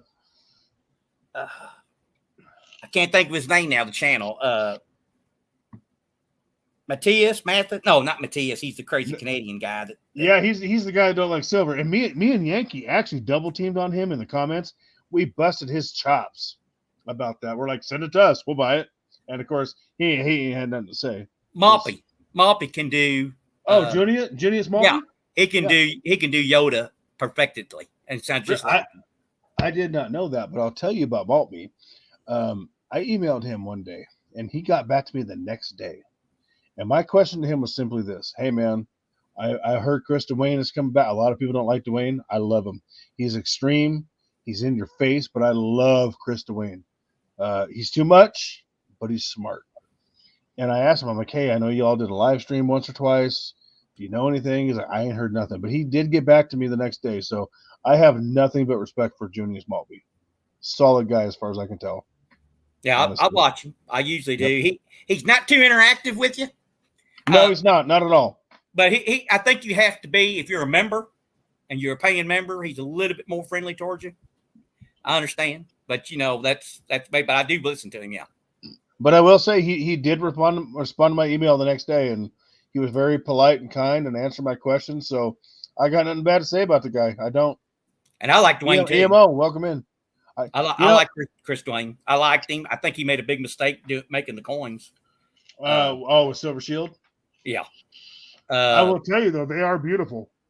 And the only knock on him is you got to be silver, only silver. And that I don't agree with. I think I'm going to come out and say I think silver should be worth more than gold because it does more for people. It serves a higher purpose. But I agree with what you said. I do. Yeah, if you invest in gold too, you're a trader. Right. That's how he looks at it. And now he likes nickel. because he did a video on it. I did not know that, actually. That's interesting. Yes, he did. And for a while, he was kind of saying nickel, but mainly silver. I guess of the precious metals, if you don't go silver, only silver, you're a trader to silver. I mean, that's what I get from it. No, he's a very passionate man. I was actually talking to him, not on my Constitutional Stacker Instagram because it did not exist back then, but on my real Instagram, I was talking to him in messages. At the very time, he just disappeared. And because he's very passionate, I thought I pissed him off. And I thought he just stopped talking to me and deleted me or whatever because I couldn't find his profile. And then I went to his YouTube channel. It was gone too. So I don't know if he got banned completely on social media. He did. Or if he shut him down at the same time. But I was actually talking to him when that happened. No joke. Swear to God, on my dead mama's grave. No joke. You know why? Because he tells the truth about the damn truth about the system. Right. And they don't want that. And no, yeah, he made some great when I first got on here. That's who I watched him all the time. He had great instructional videos. I mean, and as a matter of fact, I want to ask each and every one of the 22 of you watching this question right now. My goal is to build a platform on YouTube and move people over to BitChute and or Rumble. If I do that, and I'm a member of both, I don't have videos on either one. Would you come over and also support on that channel? 1 for yes, 2 for no, 3 for FU. Let's go. Because I want to tell the truth. I want to say things that I can't say, and I know you want to say things you can't say because Google, which supports YouTube, will not let us. Well, my problem is I do say it. I get in trouble. So, well, I'm going to monetize this video and make my $2.38, which is about average on a live stream. True story. But I might get a strike for this because of what we've said. I don't know, but I'm going to do it anyway because I got a sack. We're going to find out. I did say illegal, and I don't think you're supposed to use that term anymore. Well, what's illegal? I mean, a lot of things are illegal. Importing heroin is illegal. I mean, what do you say? Yeah. But we'll see. If I get a strike, I get a strike. It'll be number 1. But I don't think I will. We're getting a bunch of 1s. Jimmy Licari, he's 3, so he's yes and FU. I love it. Jaywalking is illegal. Nothing's done about it, but that's you're right. Well, I've got P, what's up? I've got those accounts. I don't know if I can remember my password and stuff. I probably have to do another one because it. Well, and here's my problem. I don't save my videos, so I would have to because my computer ain't got enough space. I should put them on a thumb drive, but I haven't. But I can download them from my channel. But what does every video start with? What's going on, YouTube? How's that going to sound on friggin' BitChute or Rumble? And I don't edit because I'm just a dumb hick. So Tooley's going to have to help me with that. Or I'll just leave it because that's just what I do. So, but yeah, if people would go to that, it'd be great. But I don't know. Maybe they eventually will, because let's face it, they're going to probably crack down more. And I mean, they don't realize they're chasing away the people that watches the ads, and they don't realize that because I don't think their main concern is making a profit. I really don't. I think their main concern is control and propaganda. So, right. And a lot of corporations are that way today. I go, how do you make it? You can't be making any money and be that straight. They pay. I don't know what they pay, but YouTube doesn't pay either. I mean, I can send you my analytics. It's not impressive, but I don't do it for the money. I mean, I'm gonna be honest with y'all. All right, I'm gonna tell you all right now. I do think mining stocks are good for a couple of reasons. I've done well in some of them. I don't think a lot of them are good. I've done very well in about 3 or 4 in particular. I got reached out to by a mining stock company. They will pay me a lot per view to promote their product. And I told them, I said, listen, here's the deal. I will only promote. Thank you, Silver and Cigars. You will always be my boo bear. Private joke. I turned them down because people will be like, oh, you're a sellout, blah, blah, blah. I will only promote something I do. And even at that, I take the profits when I think the stock's going to do worse, and I turn it into physical metal. And why wouldn't I want to support the people who dig crap out of the ground that I like to stack? But I turned it down because I know what people think. Oh, you're just selling out like the big channels. And I'm kind of salty about it because I really do think mining stocks have their place, certain ones, due to my experience. But I know what people will think of me, so I said, yeah, we'll do it later, but not now. So Well, I don't even know why I went off on that tangent, but I told Yankee about Van Meter, who's a bonds guy, but he also does a lot of videos. And he's smart. He's like Gammon. If you ever watch Gammon, they're both yep. really smart dudes. And he said gold would go down 100. Well, he's right. It did. He's got these models he makes. He analyzes it. But he's saying sell all your mining stocks because they're about to take a huge hit. Well, I don't think Yankee like that. And he actually of all the ones that commented, he got back to me and we were going back and forth with it. And I'm not saying he didn't say sell your physical. He said first of all, he wouldn't do that because he knows half the people listening to him would stop. But he did say keep your physical gold if you have it. But he's talking about paper gold and paper silver and investments. He was saying sell before they really take a hit. See, I'm definitely a physical guy, but it's really hard to turn a profit in your personal stack unless you're a numismatic guy, which I'm not. I don't hate numismatics. I'm just not. It's hard to profit off your current stack. My goal is to put as much metal as I can in my stack. My goal at the end of the day is physical. Just like, and that comes with land too, food. Mellow stacks.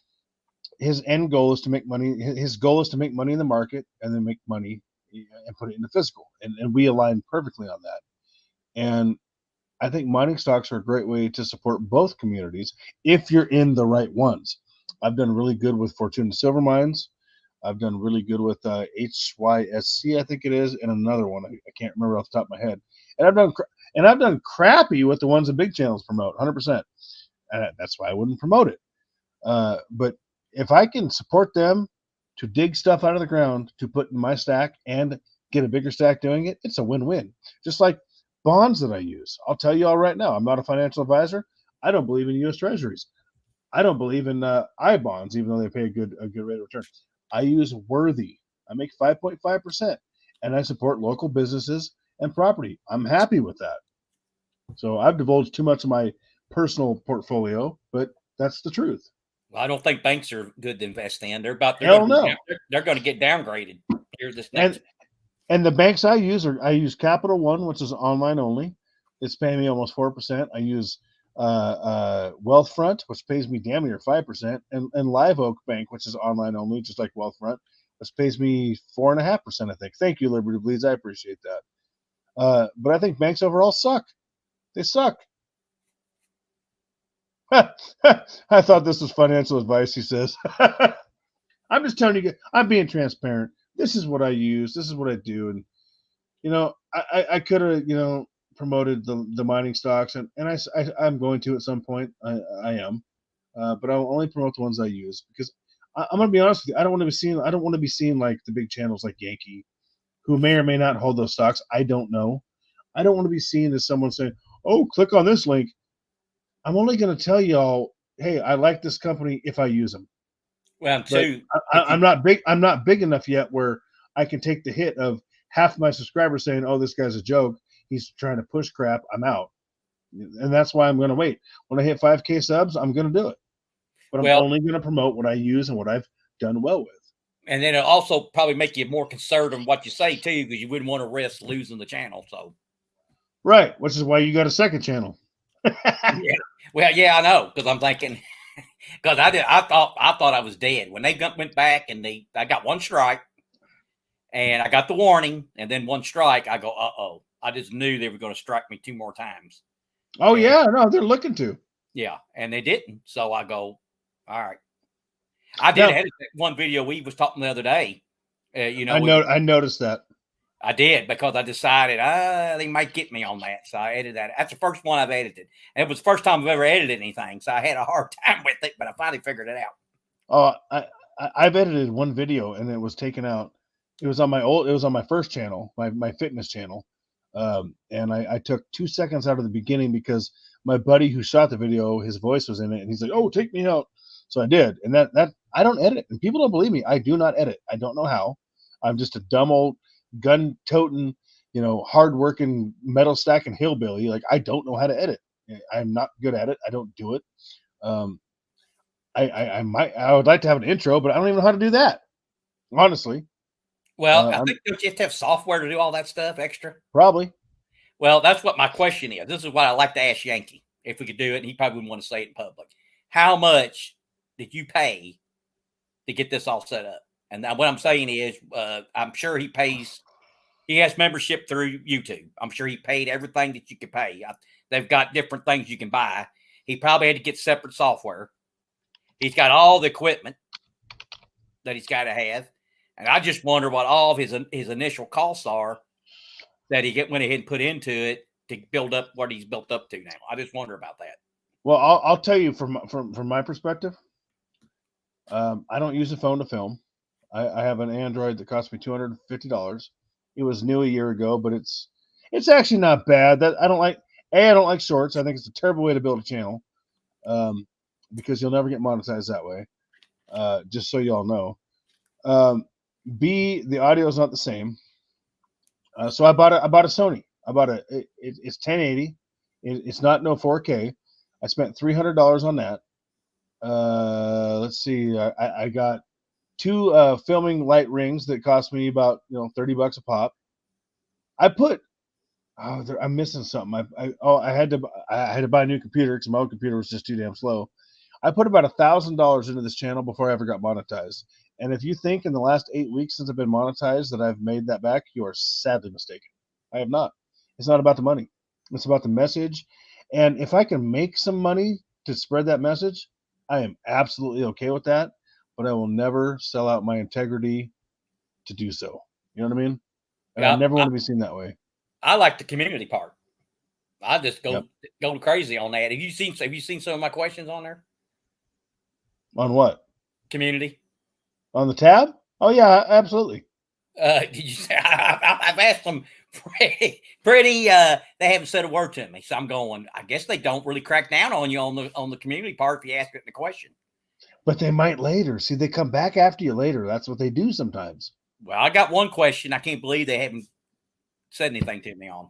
If you go look, you'll see it. You'll go, how do you get by with that? And don't be telling YouTube that. Yeah, so I'm shocked they haven't said anything about it. Two choices, one question with two choices. I'm gonna have to go look. How long ago was that? It's probably been a couple of weeks since I asked that question. I'll have to go look. I got a lot of Bud Light stuff up. Be careful. Just don't drop that name with the initials D and M, because they will strike your ass for that now, apparently. That's the other thing we can't talk about, apparently. You can't say that name. That's what got Matt Walsh demonetized. Did you know that? Who? Matt Walsh. Oh. From the Daily Wire. Oh, he's huge. He's like he works with Ben Shapiro. He's huge. He got demonetized because for hate speech and bullying because he exposed the truth about DM and Bud Light. You know, that guy, I'm going to say it, the guy that did the Bud Light ads. I'll say it. Yeah. He got his channel demonetized. And as I do for all of you that I support the community, I turned off my ad blocker to watch him. And it's true. He does not have ads in the middle of his videos, which means he is demonetized. He's not lying. That's how you can tell. Well, how does Beck get by saying what he does? I don't know. I love Glenn Beck. I do. I like him a lot. Yeah, and then who's the other one that says, "Oh, Gerald Salente." My Lord, the language he uses, I'm going, how does he not get in trouble for that? I know who your favorite is, though. Who? Bill O'Reilly. You love that guy. I can't stand him. The guy doesn't even believe in this digital currency. He thinks it's all a conspiracy of us. We're conspiracists over it. See, that's the thing. I am right wing on most things, but man, some of these people, they need tinfoil hats. It's like, come on, dude. You know? Well, he's not conservative. He's not a conservative. No, but even some of the conservatives are so friggin' I dated a woman, and I don't think she watches me no more. She was my last girlfriend. She thought McDonald's served, human in their meat. She thought, I don't even know if I can say that, but she thought that the world wasn't flat or round. I'm like, well, what the hell is it? She thought she was nuts. But she was an ultra right winger. I'm like, holy Moses. She thought bleach didn't work. I mean, she was nuts, dude. I'll tell you, Michael Savage is not a conservative. Now he'll call himself a conservative because he wants that audience. But he's not a conservative. He's not. And then you got the other end of the spectrum. You got Joe Rogan and Tim Pool that are conservative, but they don't have the nutsack to admit they're conservative because they don't want to lose their audience. But everything they say is non-liberal. Well, it's just so weird. Yes, but if the conservatives controlled everything, I think they'd go the other direction. Oh, 100%. Several guys, I almost brought up the command center when you talked about buying a new computer. I was like, well, why don't you sell me the command center? So I thought about it. I'd say Rogan's libertarian. That's what I classify him. Yeah. Leaning right. But yeah, exactly. He definitely leans right, but he ain't got the sack to say it because he's like, oh, I got these liberal roots. No, you don't. You believe in the Second Amendment. You think people should get off their butt and go to work. Like, no, you're not. You're not. But he won't say it. And that's why I don't watch it. And I can tell you, Fox News, they are not. Oh, they're so liberal. The only thing I watch anymore, even Newsmax is kind of on the fence, but I like OAN personally. Well, I watch Right Side Broadcasting. I watch the one with Ted Nugent on it. What's that? Gosh. Oh, I can't think of it right now. But again, it's important to kind of watch the middle of the ground media too, because every media kind of has its own agenda. So you got to read between the lines, Well, I'll tell you about Fox News. Fox News, this is what I think I made a video on it. They saw an audience that they could cash in on. There's liberals as the CNN and the others, or just about. Right. But they said, we got to act like we're really far right, and we'll get all that money out of these people. That's right. That's what it is. It's all pretend. They deep down, they are about as liberal as CNN or the others. Well, hell, they got rid of Tucker, who was the only one that was worth a damn. I mean, I like some of them. I like the judge. She's all right. Who else did they get rid of? Bongianello or whatever, the guy that was a Secret Service agent. Yep. And I just they pretty much told him how he had to do things. He said, "I'm not doing that," and they said, "You got to go." Redacted with Clayton. What's his name? Morris. Said redacted. Yeah, Morris. That's right. Yep. I like, and I noticed that the channel name is not redacted anymore. It's something else. It took me a while to find it. What's up, Emerald Coast? Thanks for coming in, buddy. Well, he is. I think they're very down the line news. They don't seem to go right or left. I mean, maybe they lean personally a little bit to the right, but I think they're pretty fair with their coverage. So they are, but they're critical of both sides. So yeah. Maybe they favor Russia a little bit, maybe a little bit more for Russia. It kind of sounds like it. Yeah. Man, the whole thing is just.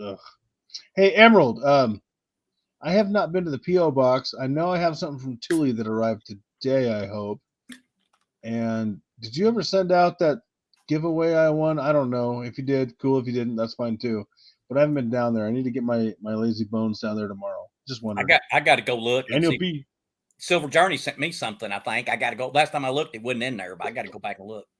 Also, yeah. See, I'm bad. I'm worse about that than you. Also, I've got so much friggin' mail set in here. I got to do a mail call. I got Ginger. I got, I think, Anxious, Conscious. And I got to mail stuff out. I still got to get something to Chuck Stacks. I'm going to do it. I know it's an excuse, but I do work 7 days a week, most weeks. I'm doing this YouTube crap. I'm doing the gym. It's a lot of time. I might even have something from Liberty Bleeds. I don't know. Y'all, I will get to you. I'm so sorry.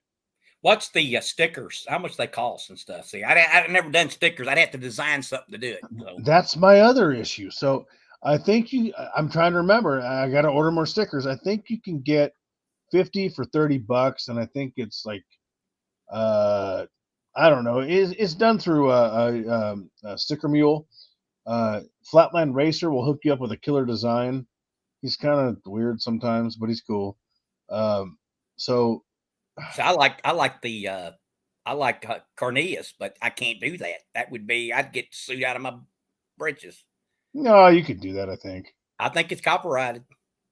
So I'd Well, then be maybe make subtle changes. I don't know. I mean, I put it up on the thumbnail. It's your logo on your channel. We ain't had no problems yet. You know, Silver Journey, I don't hate mail calls. They don't get no views. Neither do giveaway videos. Just so you guys know, I actually like mail calls because it supports the community. I got to sit down. I got to fill out envelopes. I'm being lazy. I'm making excuses. I'm off tomorrow, and tomorrow is going to be my day to send out mail. That's what's going to happen. And I might even get super inspired and do my mail call video. Maybe I'll surprise y'all. well, I like when, just watch people open stuff up. Yeah, I like that too. I don't do it, but I like it. I got 10 ounces coming. I don't know when, but Because I see coins I haven't seen let's open before. that up. I go, oh, where did that come from? You know, then I see something. I go, wow, I didn't know that was out. You know, Silver and Cigars don't like that because I got some stuff I showed in my last video, the one before, that he wants and he ain't got, and he's upset. He's jealous. He actually cried himself to sleep. But it's okay because his birthday is coming and he might get something that he likes late because the damn post office was closed on Monday. let me And get cigars. I just gave away his damn birthday gift. But I got something else coming so he can shut his hole. So I didn't give away the whole surprise. I forgot what his favorite cigar was. He likes Cohibas, I know that. Oh yeah, But what concerns me about him is his cigars get thicker and thicker. So I wonder what's going on.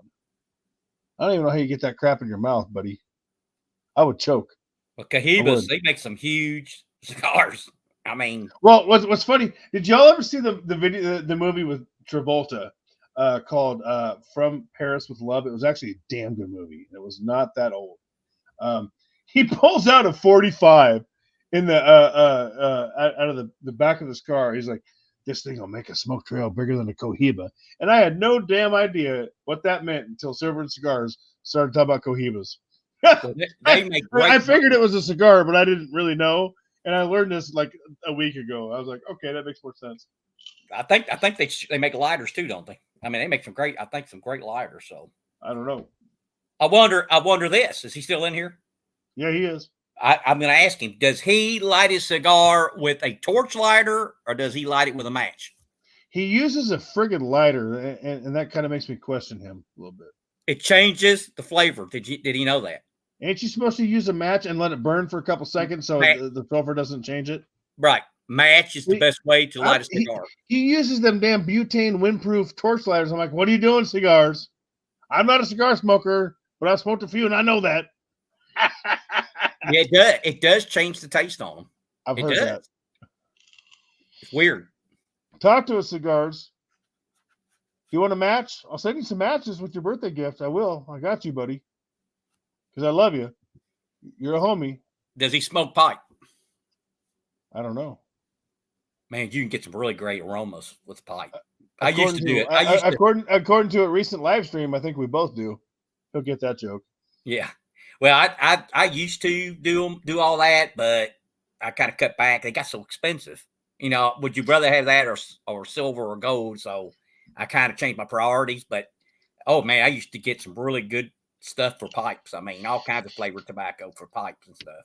He didn't say pot. He said pipes. Yeah, pipe tobacco does smell really good. It smells good. That tobacco, just smelling it smells good. I'll tell you, you're right. You're damn right. It's still a tobacco that smells good. I'll tell you what, true story. When I was a bad kid. When I was 13, 14, I used to go to Iowa in the summer to visit my grandparents, and I started smoking a pipe, a corn cob pipe, a regular pipe. Man, I loved smoking it.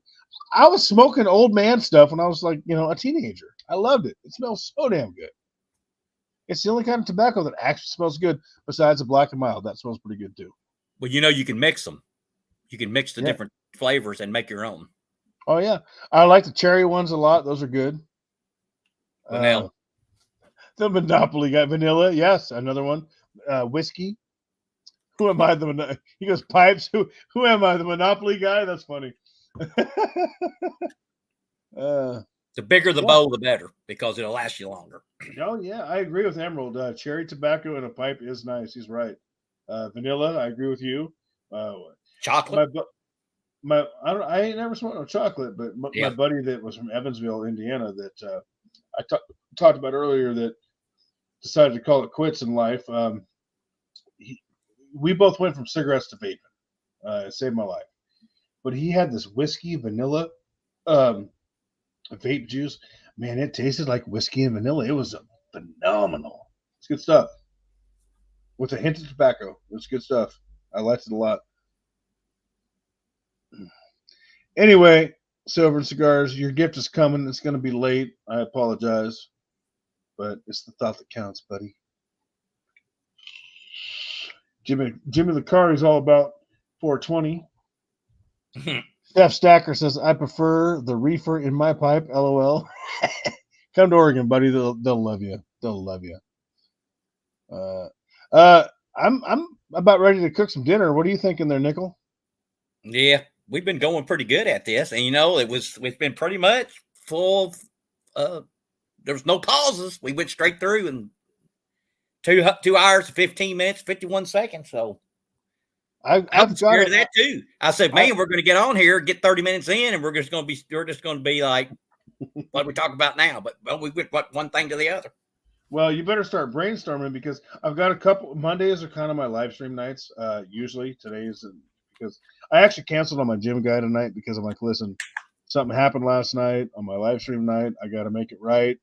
So normally Mondays is when I do lives. My next couple Mondays are booked up, but the Monday after that, you better think of something, because we're going to do it on your channel if you'll have me.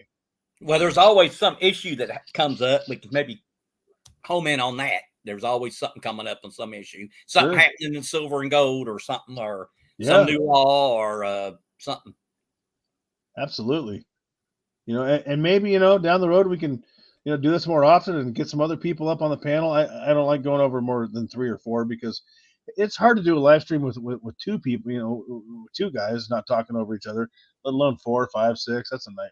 Oh yeah, it happens on Rockies. I mean, it's like, we have as many as 5 on there. Mr. Popzilla, we have as many as 6 on there sometimes, and so yeah, it happens. Well, I seen you on there the other night, and everybody else was talking, and you're just sitting there because hell, you can't get a word in edgewise because there's too many damn people on the panel.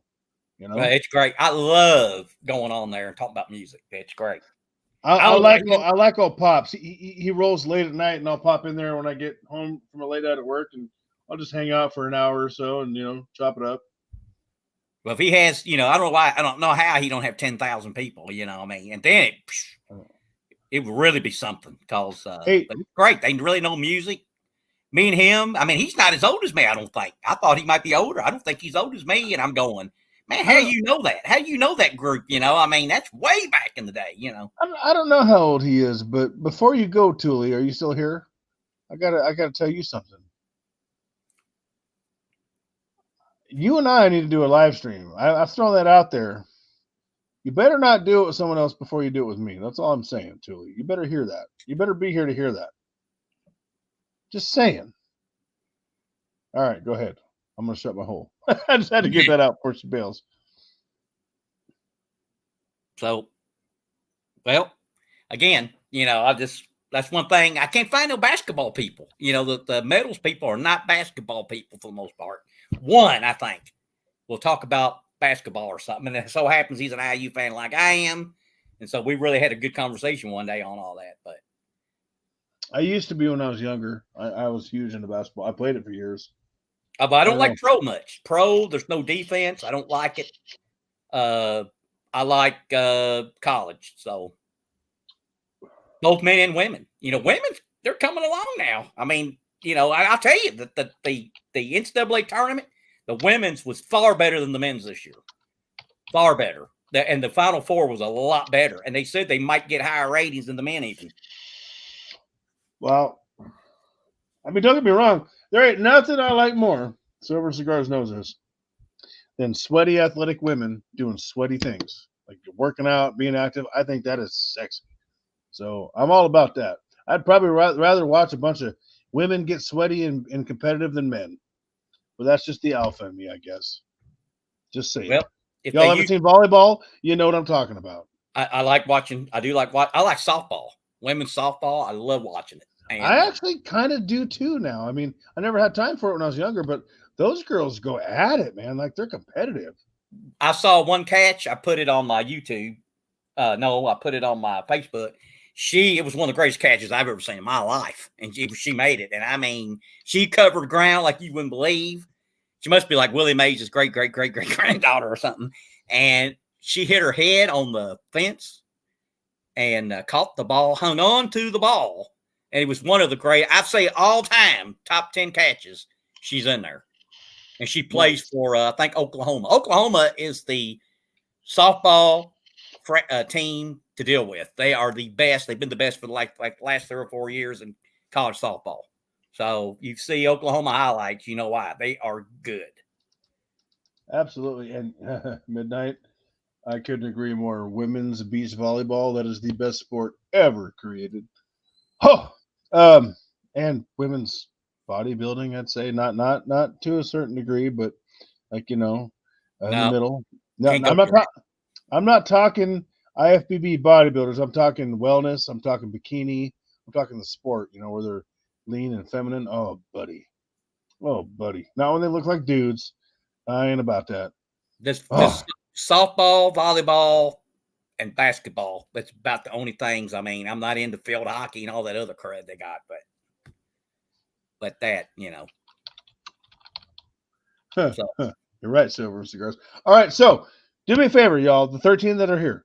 If you're not, please go subscribe to Nickel Stacker and Nickel Stacking. Check him out. He's a super good live streamer on his own. Clearly, he's also good with somebody else. I mean, I suck, but he kind of carried me, so I appreciate that. And show him some love. He's an up and comer. He tells the truth, so YouTube's probably keeping him out of the damn algorithm. That's what they do. But I had a lot of fun, man. Thank you so much. Sorry about last night.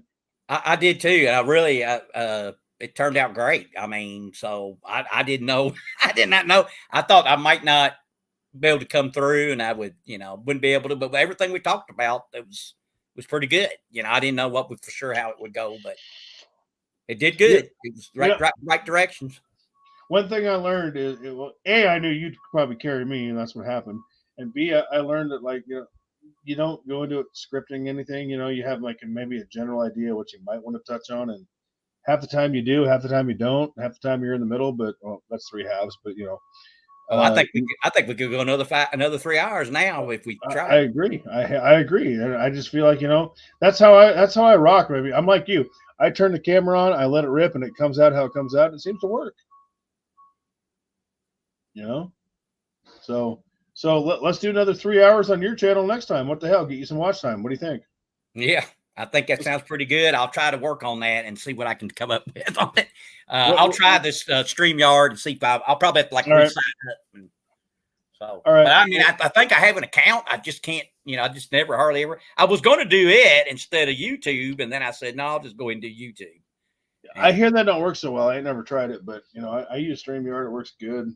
But see, my goal doing it this way is to get more people to find your channel from my channel, and then we go to your channel and do some chop it up and get some watch hours and whatnot, and for you, and I think it's a win-win, man. Yeah, linking up with everybody. Yeah, I mean, the community is better now than ever before. I mean, yeah. I mean, I know so many of them now. I know them, I talk just probably to hundreds now, so. Yep. So I'm going to kill the video. Thank you all so much for showing up. But don't go away, Nickel, because I want to ask you something in the studio privately after we have the video. Do you got a minute? Yeah. All right, cool. Anything you want to say before we cut it off? Nope. Just glad everybody came by. Oh, if you want to, also, just not because it's Memorial Day, you see anybody in uniform, you can, we should always thank them for their service any day.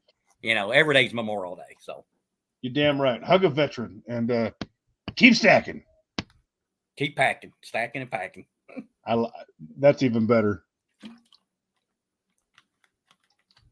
All right. We should be out. That was good, man. Yeah. Well, yeah, better than I really was better than I thought. I didn't know how I would do. So. Oh, I knew. Fuck, I knew you'd do great. Because you do really good on your own, you know. Well, I don't know. I mean, I think a lot of things